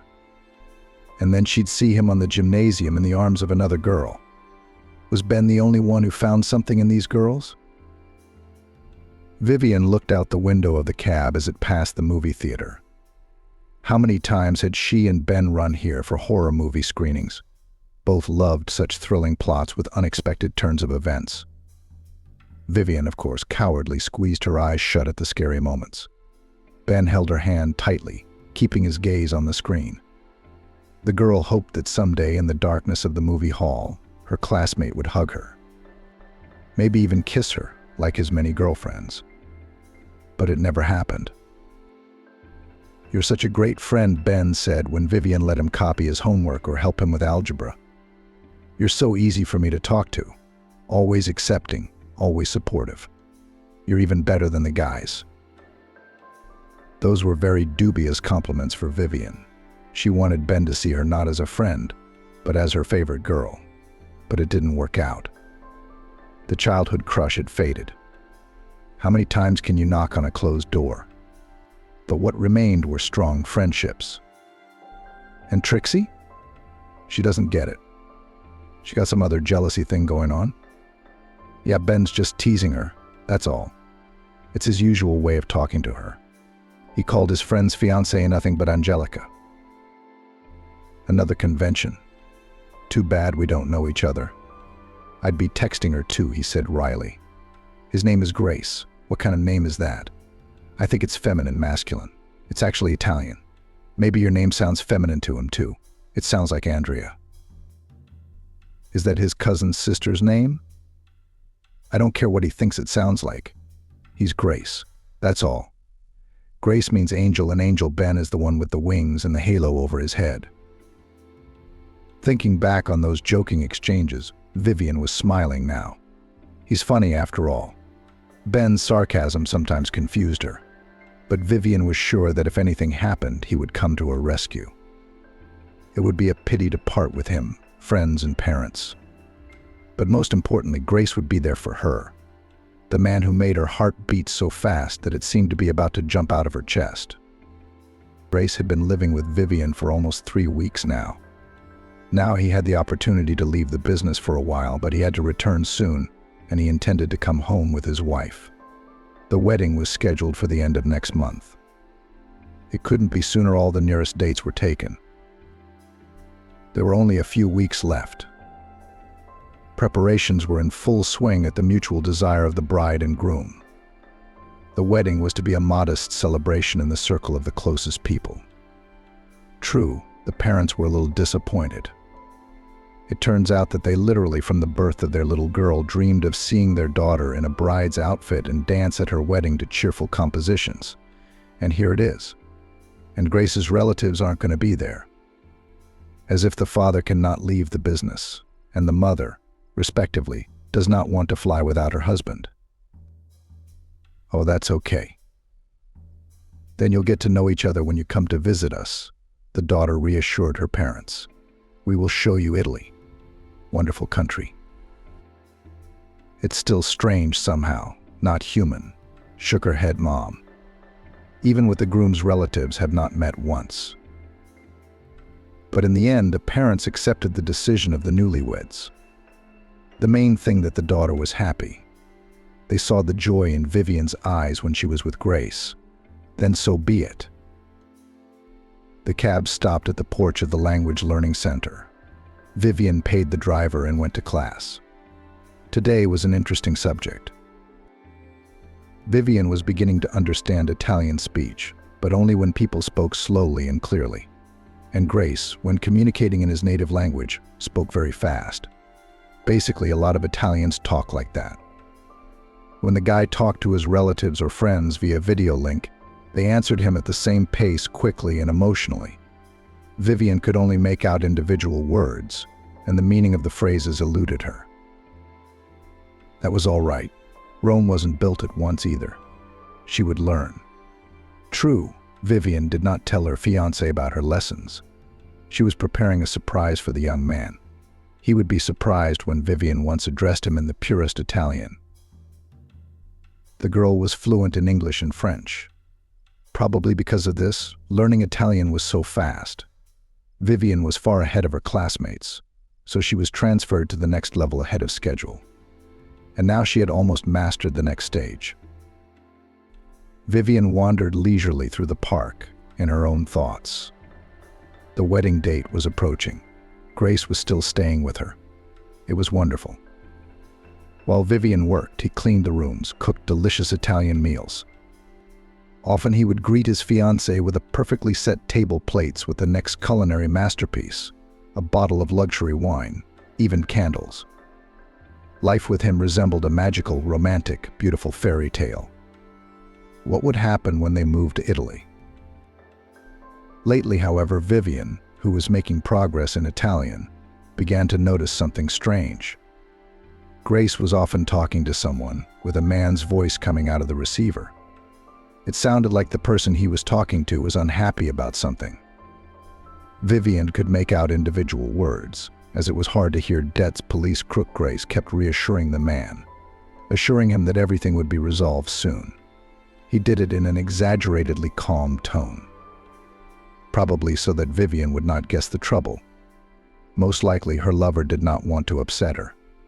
The guy didn't even suspect that his fiancée now understood Italian, so he thought that the girl did not know about anything. And Vivian? She still shared her concerns with Trixie. Vivian shrugged her shoulders. Who else to share it with?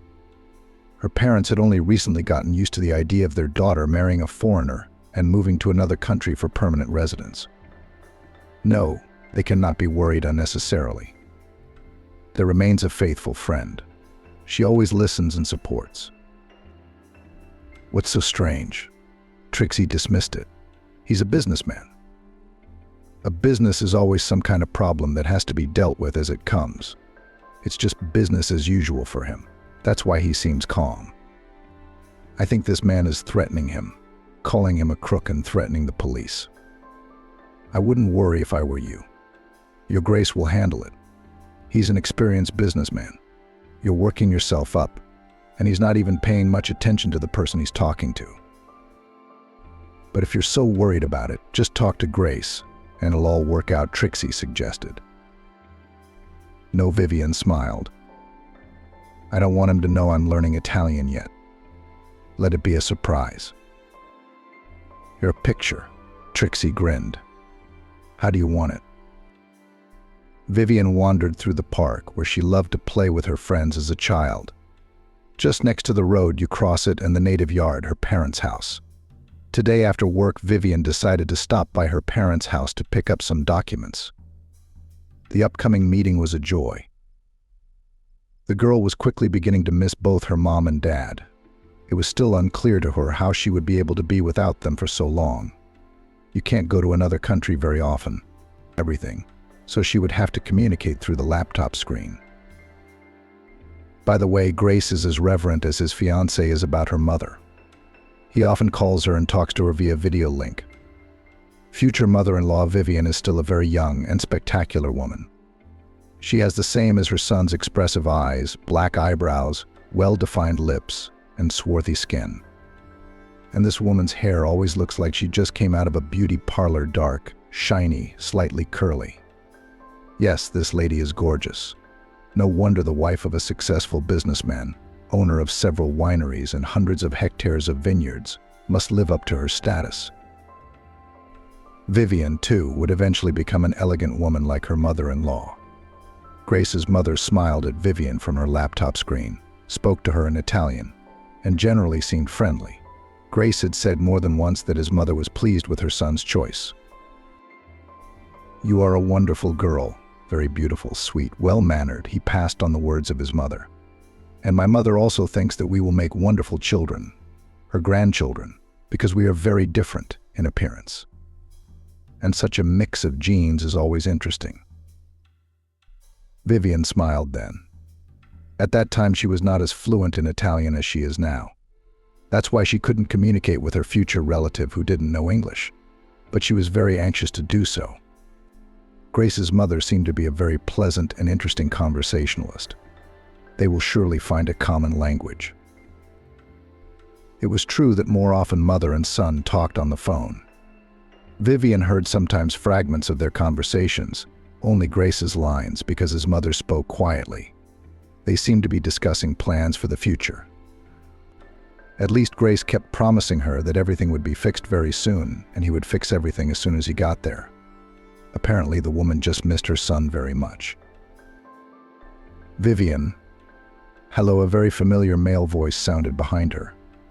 The girl turned around and couldn't hold back a smile. Ben was rushing towards her, spreading his arms for a friendly hug. How long it's been since we've seen each other. We used to spend so much time together. You look great. Ben praised Vivian with an attentive look. Despite the fact that she would soon be Grace's wife, Vivian felt butterflies in her stomach at the compliment. Her body must have reacted in the usual way. Vivian had been secretly in love with Ben for so long, and he had only seen her as a friend. Yeah, Ben was a great friend. And from the bullies Vivian protected, and with the boys teased her in a manly talk, and in the evenings met a neighbor at the bus stop when her father could not. Vivian was choreographing at the time. Rehearsals ended late, and the road from the bus stop to home in the dark seemed dangerous to the girl. But next to Ben, smiling, cheerful, reliable, she always felt like behind a stone wall. They were classmates from the 1st to the 11th grade, sometimes even sitting at the same desk, but they were usually quickly seated. Ben shamelessly cheated from the excellent Vivian, and she only encouraged it. Of course, such a thing could not pass the attention of teachers, so they covered it up. But Vivian managed to pass the cheat sheets to Ben, even when they were sitting at different ends of the class. Ben was very good-looking, tall, athletic, cheerful, with green eyes framed by thick lashes and hair the color of ripe wheat. He had the right facial features. Since he was a little boy, he had been a joker and the soul of the company. He played sports and guitar. He also read a lot, though more fiction and adventure novels. If he swallowed textbooks with the same zeal, he would be an excellent student. But the guy was attracted to other things: socializing, parties, hiking. Around him always hovered people's secret and frank admirers, buddies, friends. He was like a magnet for adventure and often became the hero of interesting stories. His life was like a soap opera. Vivian used to be desperately jealous when she saw Ben strolling along with his girlfriend. But he never noticed. He told her about his girlfriends. At first, he admiringly described the girl's virtues, and after a while he shared his disappointment and sadness. Vivian always listened to his friend and, if necessary, supported him with a word or gave valuable advice. "You understand me like no one else," Ben confessed more than once. "It's even strange, as if you could read my mind." "It's because we grew up together," she smiled back. "I guess that's why it's so easy with you. It feels so good." Vivian nodded in response. She felt exactly the same way, only she also wanted Ben to hug her, to kiss her, to hold her close. Only Vivian had never once even hinted to the guy about her feelings. Why not? Because she was afraid, I guess. Because what if confessing would push Ben away from her? And even if it didn't, it would make things awkward between them. It's not going to be as easy and pleasant as it was before. No, let it go on as it was. However, once Vivian was still close to opening up to a childhood friend. Then 18-year-old Ben, a second-year student at a local engineering school, suddenly decided to get married. The news came as a thunderbolt to Vivian. She still hoped that one day the guy would pay attention to her, not only as a friend. It happens. But if Ben gets married, Vivian's dream will not come true. The guy's girlfriend was a classmate. Vivian often saw them together. She was a spectacular person, with a lush shape and bright red hair. Not like Vivian herself, thin, almost transparent, and pale as a moth. At that moment, the girl saw herself as unassuming and unattractive. At least Ben's future wife certainly outshone her with her brightness and temperament. Before the wedding, Ben walked around a little anxious. He tried to behave as before, joking, having fun, making jokes. But Vivian could see that her childhood friend had something wrong with him. "Why did you decide to get married so early?" One day she dared to ask a direct question. "I still have to study and study. I'll have to work here. What about university?" Vivian knew that Ben had dreamed of becoming a ship mechanic since childhood. That's why he went to engineering school. It took a lot of hard work, but he did it. And he was very proud of it. You see, then looked seriously at Vivian. "Ben, she's expecting a baby, so there's not much of a way out."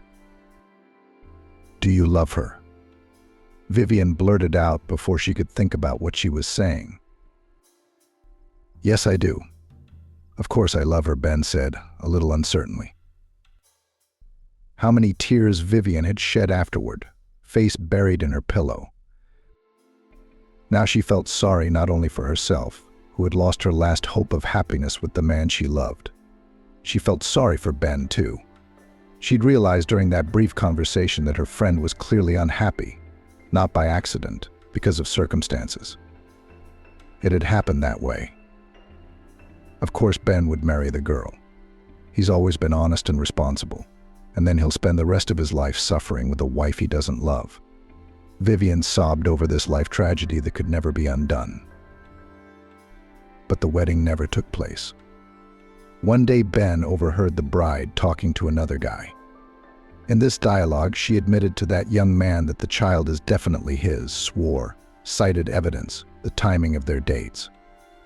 Her interlocutor clearly did not want to get married, so the lady had no other choice but to set up a date with Ben.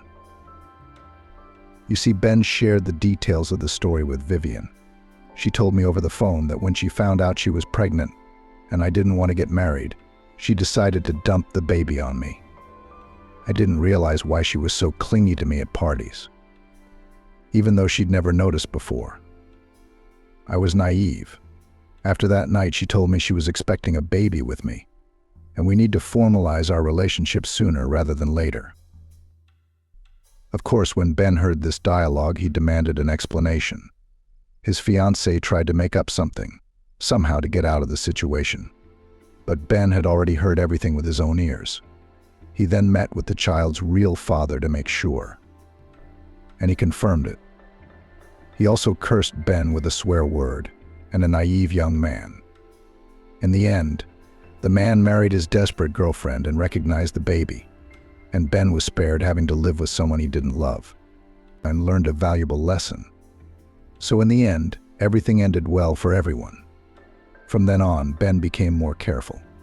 Now he was more careful about choosing girls and never made such mistakes again. Ben graduated from college and, as he had once dreamed, got a job on a ship as a mechanical engineer. Their town was located on the bank of a large, full-flowing river. Steamships and cargo ships traveled along it, so the demand for smart specialists was high.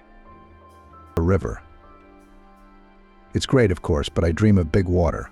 I wish I could go to the sea sometimes. Ben shared his thoughts with Vivian. "But you have to move somewhere, don't you?" said the girl. "Yes, you're right," Ben agreed. "But it's for the best. New places, new life. It's getting crowded here." Vivian felt uneasy at the thought of not having Ben around.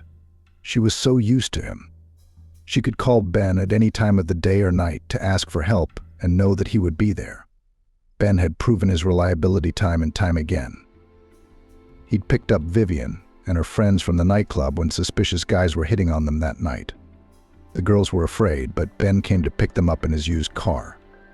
He had just recently gotten his license at the time, and his father had bought him a practice car. Ben, with the repair of the roof at his father's cottage, Vivian helped. His parents even jokingly called the neighbor boy their son-in-law. He didn't mind. And once there was a funny case, Vivian stayed the night alone. Her parents had gone to the village to visit relatives. It was summer, it was hot, and suddenly the girl noticed a huge spider on the wall. She'd never seen such a thing before. It was the size of her fist.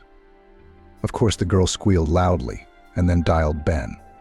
He rushed over and spent an hour trying to catch the monster. Finally, the guy managed to cover the spider with a pelvis and shove it into a jar. Later, it turned out to be the pet of their upstairs neighbor. He kept rare insects in his terrarium, and this spider escaped during feeding, and on some passages got to Vivian's apartment. The girl was grateful to Ben for all these situations. To know that you have a person who is always ready to help, it is worth a lot. Of course, Vivian didn't want him to go anywhere out of town, although her childhood crush, as she thought, had already passed at that point.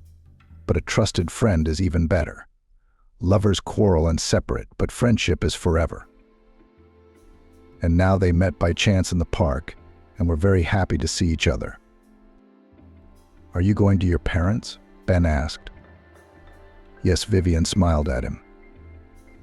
"I'm getting the papers together because the wedding is coming up. Then we're going to Italy right away." "Italy?" Ben grimaced. "You've thought this decision over so well, haven't you?"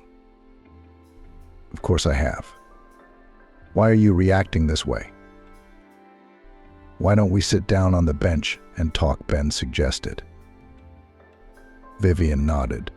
She didn't mind. She always enjoyed spending time with a friend. "You see," the boy began, as they settled down on the bench under the lantern. "It's a shame about that one, Grace." "His name is Grace," Vivian corrected angrily. She didn't like it when Ben called her fiancé so disparagingly. "All right, Grace is kind of slippery, insincere. I've seen him a couple times, but I've noticed that he's going out of his way to make everyone like him, and everyone's falling for it." "Everyone but you?" "Yes, except me." Ben nodded his head. "Don't you think you're making a big mistake now? You're safe here. You have friends, parents, a job, an apartment. You're protected from every angle and out there. I can't protect you there." That last sentence struck a deep chord in Vivian's soul. Ben. He was so used to protecting her that he was afraid to let her go to a foreign country because he couldn't look after her. "I don't need protecting," Vivian smiled at him. "Grace and I love each other. We have a wonderful relationship. I saw Trixie the other day. She says your husband's having some business problems." "What a talker," Vivian said jokingly. "Yes, I was sharing my worries with her. Grace was discussing his problems with someone on the phone. Well, it's okay, he'll get over it. Businessmen have problems all the time. They happen all the time. I wish he'd solved his problems first, then gone to his fiancée." Ben shook his head. "A normal man would have done that." "You're acting like the strict older brother I never had," Vivian grinned. "But it feels good.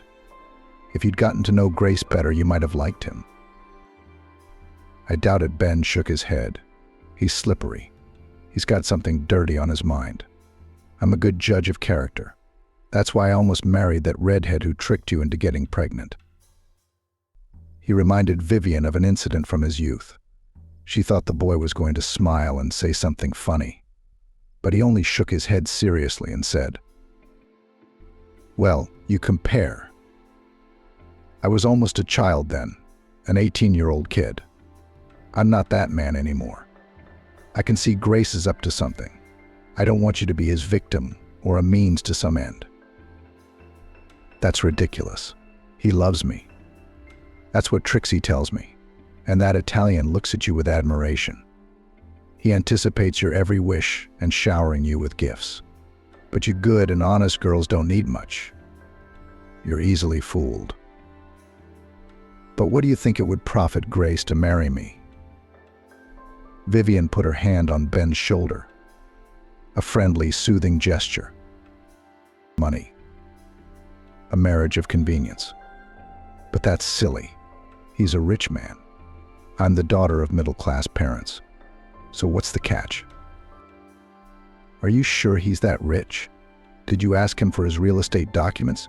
Did you even look at his passport? Did you see his income statement?"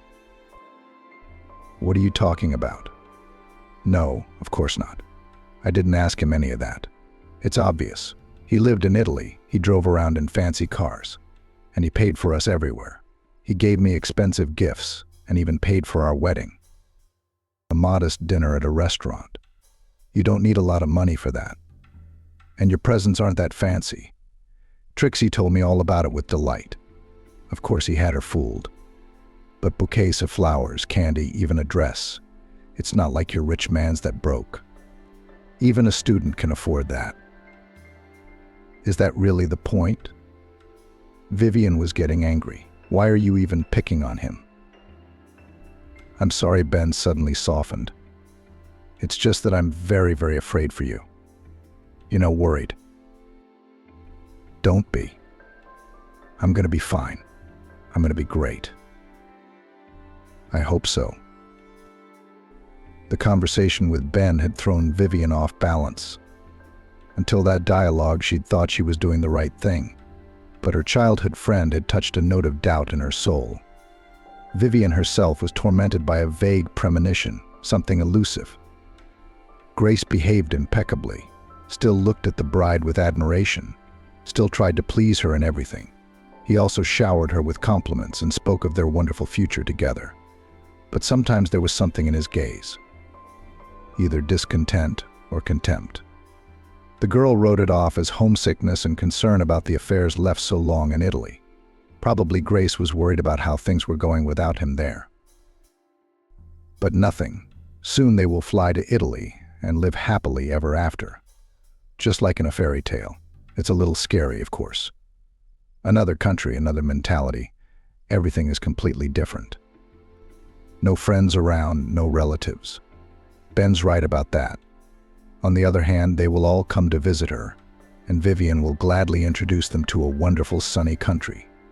Beautiful streets, gentle sea, smiling passers-by. Not at all like the streets of their hometown. Most importantly, she and Grace will be together. The feelings between them are so sincere and strong. Together they could handle anything. If Vivian had any doubts after her conversation with Ben, Grace, who greeted her with a wide smile and a warm embrace, immediately remedied the situation. He loves her. They will be happy together. That night, Vivian couldn't sleep. Grace was sitting in the other room, typing a message to someone on his laptop. It was a routine thing to read business emails, send replies. Big business requires constant involvement. The guy often repeated the phrase.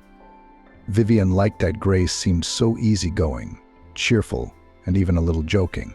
But at the same time, when it came to business, he was collected, responsible, serious. You couldn't go wrong with him. Grace, of course, is good in himself, with such a nice heaven and a coven. But Vivian wouldn't be living in a crib, more like a palace. A rich, handsome Italian is in love with her and is ready to do anything for her. Vivian could not imagine such a thing even in her wildest fantasies. No, the girl always knew what young people like. This was evidenced by the numerous compliments and the corresponding looks of guys. Vivian, back in school, was often called for dates, and at the graduation she was constantly invited to dance. The girl was even tired and wanted to sit a little and take a break, only afraid to offend the Cavaliers. But still, Grace is so handsome, so rich, and so smart. He needs a girl to match him. A Hollywood actress or a top model, no less. And he chose her, a simple girl. Pretty sure, but not a star or the daughter of wealthy parents. It's weird. Too much like a fairy tale. Trixie was jealous in a good way, and even asked Vivian to look around to see if there was a suitable suitor. Why? It would be wonderful to have a childhood friend suddenly at her side. Of course, Vivian would try to introduce Trixie to someone. Grace, it turns out, has a lot of brothers, even if they're not siblings. He's an only child himself. Trixie's cute, even though she's self-conscious about her supposed fullness. Isn't she a bride? And what wonderful photos Vivian will take in Italy. She already has a page on the internet where she posts her work and praises it. Even asks to sell some pictures. They are really beautiful. Vivian knows how to notice interesting and unusual things. But Italy is a completely different nature and architecture. Exotic, colorful. Vivian already anticipated the future excitement on her page. She will definitely familiarize her compatriots with this unique country through photos. Let them admire it too. Maybe she will even realize her dream. As the wife of a wealthy man, Vivian will probably be able not to work. Why should she? If Grace is going to provide for her family, and what would she do? Her degree in economics is unlikely to be valid in a foreign country. Different laws, different accounting rules. But the girl will be able to do her favorite thing. She'll take pictures. Who knows, maybe in the future it will bring her not only pleasure, but also money. And if not, it's okay. Now you don't have to worry about finances. Grace is incredibly rich. It's a very nice addition to the man you love. And then the phone rang. Grace. Someone was on the video conference. Vivian was all ears. No, she wasn't the type to eavesdrop on conversations out of curiosity. She just wanted to check herself to see how far she'd gotten in her Italian. Matthew, one of Grace's cousins, was on the line. First, the boys greeted each other, exchanged news, and in this short dialogue, to her satisfaction, Vivian understood every word clearly. But then the conversation took a strange turn. The girl understood everything, but she forgot to think about her success in Italian. The content of the dialogue was too suspicious and disturbing. "Well, are you going to get the money soon?" Matthew questioned. "And you think this kind of thing is quick?" Grace's voice sounded annoyed. "The wedding, the moving. Then there's still time to get it ready. So why don't we start preparing now? What's the holdup?" "No, you can't scare her off. You don't know anything about these things." Vivian froze on her bed. What was that now? Was it really about her? What should she be prepared for? What would scare her off? Somehow this all sounded very unpleasant. And then I remembered what Ben had said about Grace being slippery. He did seem that way now. "Are you sure your plan will work?" Matthew clarified with a clear threat in his voice. "I'm sure it's almost done. Just the finishing touches are left." "Well, watch this, or you know you're in debt. And if you can't pay it back in money, we'll take it another way." It won't come to that. Grace tried to speak in a steady voice, but it was clear that he was in anxiety. With that, the brothers said their goodbyes and Grace went on with his letters. And Vivian? Of course she could not sleep now and kept going over the details of the strange conversation. And she liked that conversation less and less. This Matthew, whom Grace called brother. He'd spoken to Vivian's fiancé in a dismissive manner, not unlike a cousin and business partner. Matthew was threatening Grace, and the latter was talking about some plans, money, and debts. Vivian's first impulse was to approach her fiancé and ask him directly about everything, but the girl held back. That was not the way to do it. If Grace is really deceiving her, he will come up with something convincing this time. If the groom was honest, Vivian's suspicions might offend him. It's not nice to know your significant other doesn't trust you. No, that's not what Vivian will do. Now she will simply become more attentive, will listen, look closely, notice some important details. Eventually, the girl will find out the truth. For the next few days, nothing unusual happened. Grace was as charming as ever. Vivian even relaxed a little, forgot about the accidentally overheard conversation. The groom had a hypnotic effect on her. His gaze, his warm embrace, and his words that seemed to be able to pacify, to make her feel happy. With no one else had Vivian experienced such feelings. Vivian had not experienced such feelings before. And yet, when Grace once again called her mother from Italy via video call, Vivian turned to listen. She was in the kitchen at the time, Grace in the living room. The girl was washing dishes. The water was running noisily in the room. That was probably why Grace was convinced that the bride had not heard the bell. But Vivian, after her fiancé's strange conversation, did not blame herself for her excessive curiosity. The girl went to the door of the parlor and listened. She needed to know everything, absolutely everything about the man with whom she was going to tie her fate. Grace seemed to be hiding something. Perhaps his conversation with his mother would resolve this doubt. Vivian already realized that her fiancé was not as sincere and honest as he tried to seem, but she was not ready to hear such a thing. Grace's conversation with her mother turned out to be quite frank. He opened the girl's eyes to the situation in which she found herself. "Hello, son," the woman said affably, looking up from the screen at her son. "Hi, Miss You and little Lulu," Vivian smiled. She knew that Italians had a very strong attachment to their mothers, and thought that was a rather lovely fact. Here now, the grown-up Grace had unashamedly confessed to his mother that he missed her and his little sister. "I wish you'd come back already. So is the wedding coming up soon?" "In a week. It's not much longer. Then we'll go straight home. We'll almost have to pack." "Does she know yet?" "No, it's too early to tell her. When we get to Italy, her relatives and acquaintances won't be around. It's a very different situation. I shall have much more influence over her there." Vivian froze. There she was again. They're talking of some dangerous plans for her, intrigues. What was going on at all? Vivian suddenly realized she didn't want to go to Italy, and Grace could hardly be trusted. "You're so smart," the woman on the other side of the screen said with pride in her voice. "Your father was the same way, but you're even smarter. You've had a lot of wisdom since you were a child. Does this poor girl really believe that you are in love with her? You're so handsome and she thinks you're rich." "Poor thing" is the most hurtful expression for Vivian's blonde, this woman, future mother-in-law. She smiled so affectionately in her face and called her beautiful, while she herself is like an evil stepmother from a typical fairy tale. "You know I know how to be gallant when necessary. We will take into account," she said. "She just lost her head over me.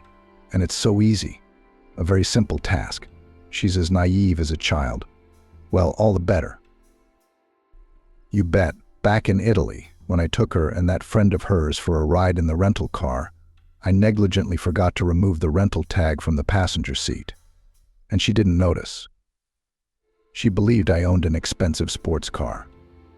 She was so surprised. You should have seen her at that moment. There's nothing to be surprised about. She doesn't understand Italian, so she didn't realize it. By the way, are you sure your fiancé doesn't know the language? They don't. She can only translate a few words of Italian, that's all. She's not very bright at all. Lucky for us. Maybe we shouldn't be so frank in front of her. Don't worry. First of all, we're talking fast, so she won't get the point. And second of all, she's in the kitchen right now doing the dishes. The water's running. That fool doesn't even know I'm talking to you. That's good, my boy, because I have a lot of questions for you.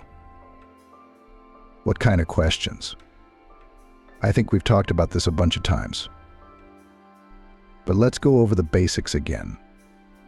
How are you going to tell the girl that you're going to live in a tiny apartment in Rome instead of going to our non-existent estate with huge vineyards? That's nonsense. I'll say that I have business in the capital and will stay in my studio apartment here for the time being. I've already rented it for a few weeks. Oh, it's costing me a lot of money.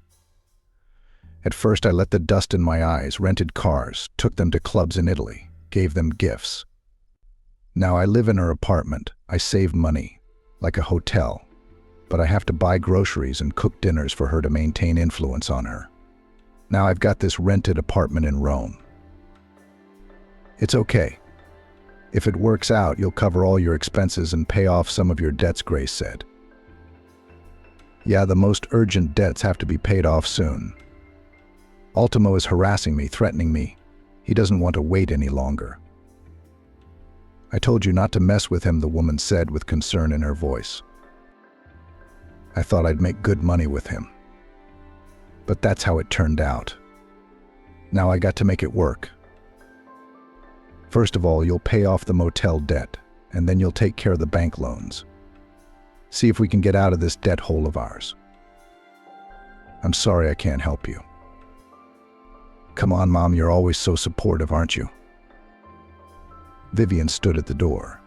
She'd already realized that Grace had lied to her. Lied to her from the start. He wasn't a businessman, he was in debt. And Ben wasn't his cousin at all. Grace owed money to dangerous people. He's been pushed to the wall, and the charming Italian is desperately looking for a way out. The fancy cars aren't his. They were rented. The apartment where the newlyweds planned to go after the wedding was also rented, although Grace claimed he'd recently bought it with money he'd earned. Vivian had noticed the pride and fire in his eyes. It was horribly disgusting. It's also frightening, disturbing. It was not clear what part she, Vivian, played in this scheme. What was she to do with it? Mother and son continued their conversation in full confidence that no one would hear them, and if they did, they would not understand. Your fiancée, doesn't she know anything? Grace asked. No, why should she? She grinned. She's in love with me, like Juliet with Romeo. She looks at me with loving eyes and agrees with every word I say, so it won't be hard to convince her to sell the apartment, especially once we're in Italy, away from her family. And I'll give the money to Ben, and Ultimo will finally be off my back. Vivian felt as if she'd been hit over the head with a bag. That's it. Turns out Grace was in on the whole thing because of her real estate. Yeah, her parents bought her an expensive apartment in an upscale neighborhood. You can get a lot of money for that, and she needs the money, Grace. That's what her plan is. A young, charming con artist has run up debts. She's being threatened. She needs to pay the money back fast. So the bastard comes up with a brilliant plan. Except it's not going to work. What luck that Vivian once decided to go to these language courses. A chill suddenly ran down her spine. She was scared. She is alone with a person who is probably a criminal. At the very least, she definitely had some dealings with Ben, and the latter is a real criminal by the looks of it. Grace is a scary person. I don't know what she's capable of. And Vivian is alone here, all alone. She took her cell phone out of her sweatshirt pocket and, without leaving her observation post, began to write messages. To whom? She texted Eden, of course, out of habit. He was always there for her in difficult situations. And now, his presence and support would be of great help now. Vivian did not leave the door of the parlor. The conversation was not yet over. What if she found out something else interesting? She did. Grace and her son went on to discuss how they'd gotten to Vivian in the first place. It turned out that the criminal couple made their money by seducing rich female tourists of all ages, staying in their rooms overnight, and then disappearing in the morning with jewelry and cash. As a rule, the women were embarrassed to go to the police. Of course, who would want to admit they'd been duped? A young swindler charmed you, complimented you, then cleaned you out and ran away. Ladies in that situation don't look so good, to put it bluntly. Yeah, even if the victims had gone to the authorities, Grace was virtually impossible to find. He chose a different part of town each time. Each time, he'd change his appearance a little bit and use an assumed name. And of course, the guy would find out where the cameras were in the hotel beforehand and try to stay out of sight. It was a win-win. Except it didn't make much money. Grace had debts, lots of debts. First, bank loans. The guy loved the high life, vacations, expensive cars, brand name clothes. He shamelessly took loans, which then, of course, had nothing to repay, because Grace did not work. He had no education, no desire to work for anyone. That's why Grace got involved with Ben one day. It seemed to the guy that it was a great opportunity to easily and quickly earn a decent sum. But something went wrong. Grace ended up owing dangerous people. They kept calling him, threatening him. The debt increased every day, which drove Grace to despair. He realized that if he couldn't find the money, he might not be spared. Vivian learned all this while standing in front of her own living room door. And then Grace's mother, who was well aware of her son's means of earning money, proposed a wonderful plan to her offspring. And from the conversation between son and mother, Vivian realized that the woman has great power over the guy. He is ready to do anything to please her. The lady didn't work. She kind of took care of the house and her young daughter. They were occasionally kept together by a man, another suitor for Grace's spectacular mother. But these were unstable sources of income that quickly dried up. The main earner remained Grace with his petty scams against rich tourists. It was the mother who encouraged the handsome son to make money this way. Realizing what was going on, Vivian felt something like pity for Grace for a while. It's a terrible thing to be used like that by your own mother. Vivian's unfulfilled mother-in-law decided that in the current situation, the cash and jewelry of rich ladies would not be enough to cover her debts. So she came up with a new, much more risky and complicated way of making money. If it worked out, Grace would have the money to pay off Ben. Grace's mother targeted Vivian herself. She found out through her channels that there were 2 young Russian tourists staying at the hotel and ran a background check on them. Of course, not only Vivian was in the field of vision of the clever ladies, but she turned out to be the most suitable candidate for several reasons. The first and most important, the presence of her own living space, an apartment in the center of her hometown, registered on the girl. Yes, Grace's mother had access to that information. I had to pay a small sum for the database, but the benefit of owning valuable information many times exceeded the cost of the purchase. Secondly, Vivian herself was the perfect victim. Young, inexperienced, gullible. First Grace's mother, and then he himself had watched the girl for days before acting. Hearing this, Vivian shuddered. She was being watched. She was so happy and enthusiastic she didn't even notice anything. Vivian was lucky that mother and son decided to discuss this whole story in great detail and talked about plans and even remembered the past. Now the girl was aware of everything.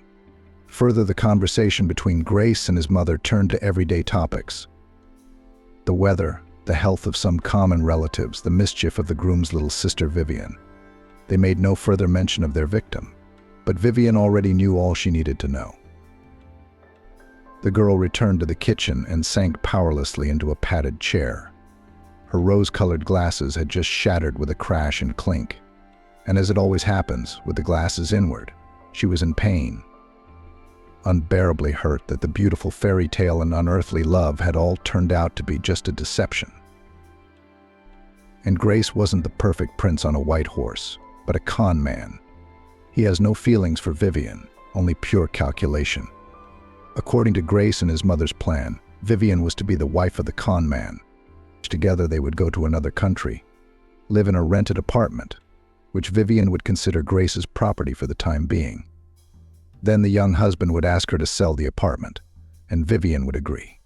Of course she would. Grace would surely think of some plausible excuse. He'd been working her over so skillfully all this time that there was no doubt Vivian would sell the apartment and give him the money. And then the divorce. And Vivian would be alone in a foreign country with no money and no support. Of course, her parents would not abandon her in a difficult situation, would send money for a ticket, and the girl would return to her native country, where she would no longer have her own apartment.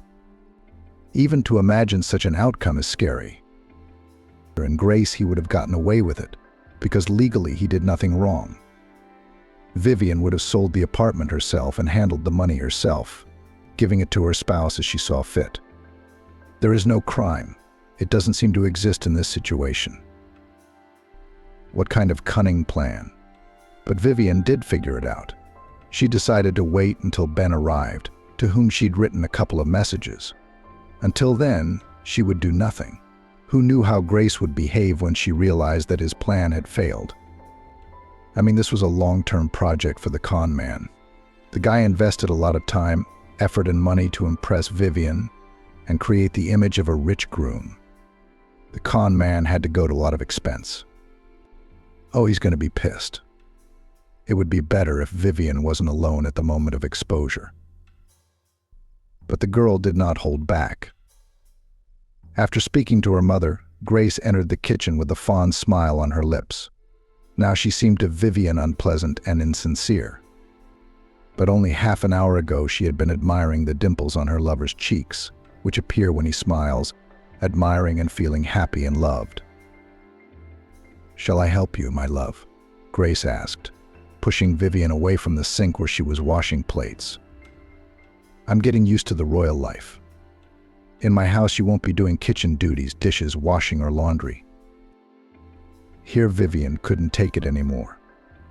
Restrained anger, despair, and frustration burst forth in a mighty torrent. "Of course I won't be a maid in your house," exclaimed the girl. "I shall never be in your house at all, because you have no house at all." Grace, perhaps for the first time since the day of their acquaintance, looked confused. The boy flapped his long eyelashes and shook his head. "I know everything," Vivian repeated calmly, looking into Grace's eyes. She was triumphant at this moment. He thought she was a naive simpleton, an easy victim, trying to take advantage of the inexperience of a girl in love. Well, you got the wrong girl. Vivian isn't that simple. "How did you know that?" Grace seemed to realize there was no point in denying it. "You spoke too frankly to your mother in the purest Italian," Vivian blurted out. Grace's eyes widened in surprise. Yes, as the girl had once planned, she had impressed him with her knowledge of Italian, just not in the situation in which it was supposed to happen. Grace was angry. The girl noticed it at once. A bad glint appeared in his eyes. His hands clenched into fists so white his knuckles turned white. Vivian tensed. She was afraid. She suddenly realized that she had been wrong to snap, wrong to change her decision to hold on until Ben arrived. But Vivian didn't show her fear. "Get out of my apartment," she sternly ordered her estranged husband. "Right now I'll pack your things and leave them on the doorstep, and then leave immediately, or I'll call the police." "I will," Grace whispered, slowly approaching Vivian.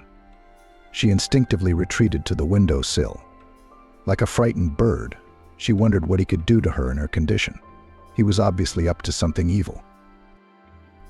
"I'll leave, but I'll pay my expenses first. The money I spent on you. That's fair, isn't it? Give me your jewelry, your money. Your money. What else you got? I'll leave." That's how Grace's veneer of sincerity and benevolence came off.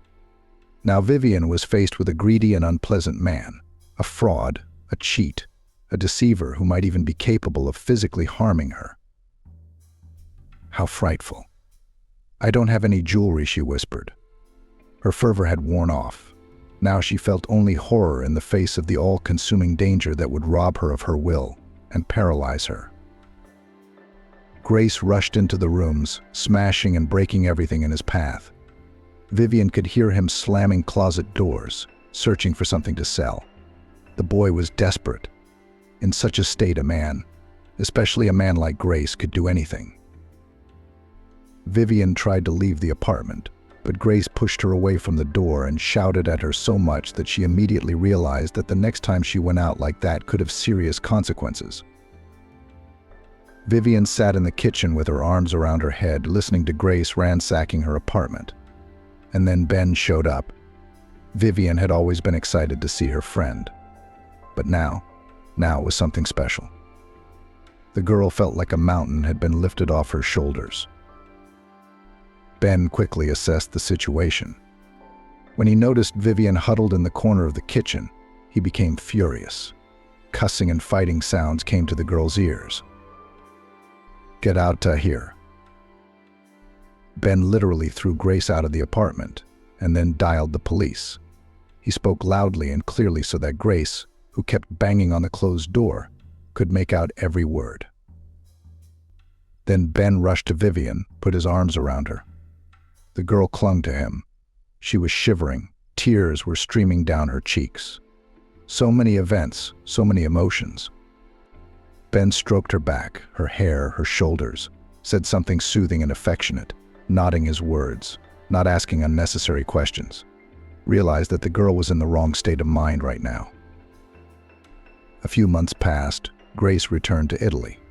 The police did not start a case of a con man on him. Lucky him. On his hand played the fact that he and Vivian had time to apply to the registry office, that is, considered a bride and groom. So the guy wasn't prosecuted for breaking into someone else's home. After all, the landlady was not a stranger to him. The whole situation looked like a personal quarrel, a misunderstanding between spouses, a domestic dispute. And Vivian had no proof that Grace was a con man and a con artist. The Italian left America a pauper. Vivian didn't know how he'd gotten over his failure. She didn't really care, by and large. Vivian posted her story on every travel forum she could find. She detailed how she had fallen for the scammer and even posted pictures of Grace. Perhaps it would help at least someone to avoid meeting the scoundrel. Vivian was not long worried, thwarted wedding. For it wasn't long before she received another proposal. This time from Ben.